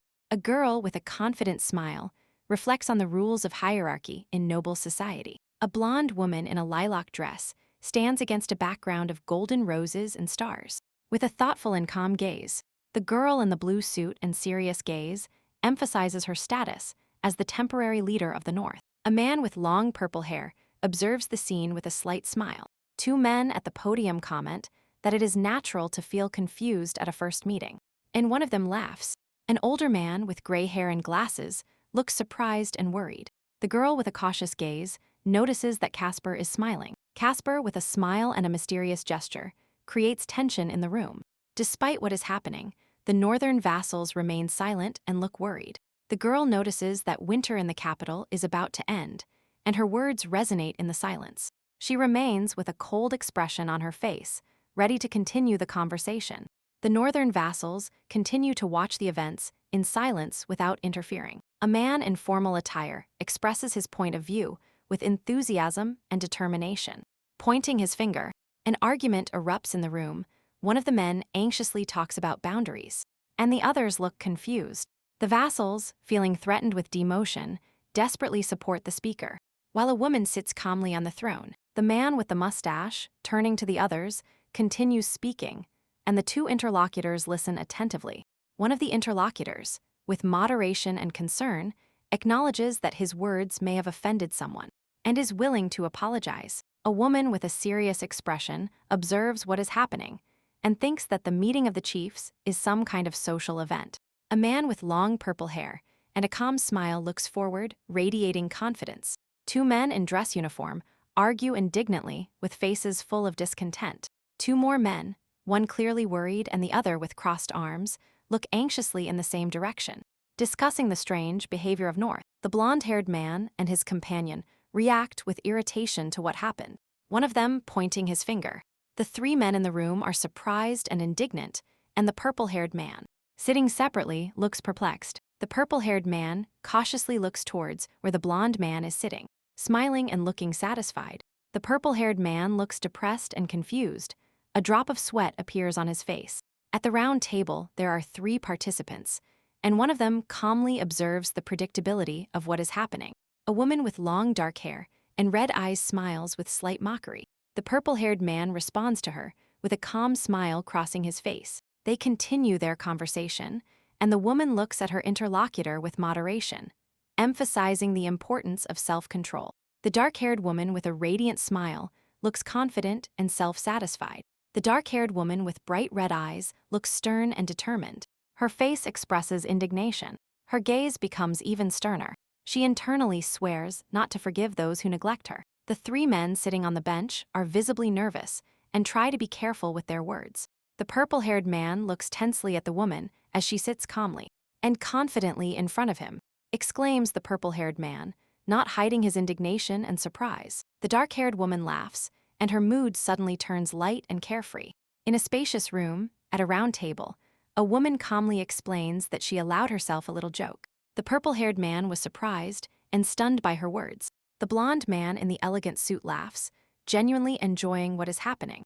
The woman thanks him, but the purple-haired man remains silent, not knowing how to react. The purple-haired man, having regained his composure, speaks about the need to be prepared for the consequences of one's actions. The judges observe the process, and the dark-haired woman looks forward with confidence and calm. A woman with long dark hair and crossed arms admits that she is a little worried about what is happening. The men in the audience react differently. One of them, smiling, says he feels no anxiety.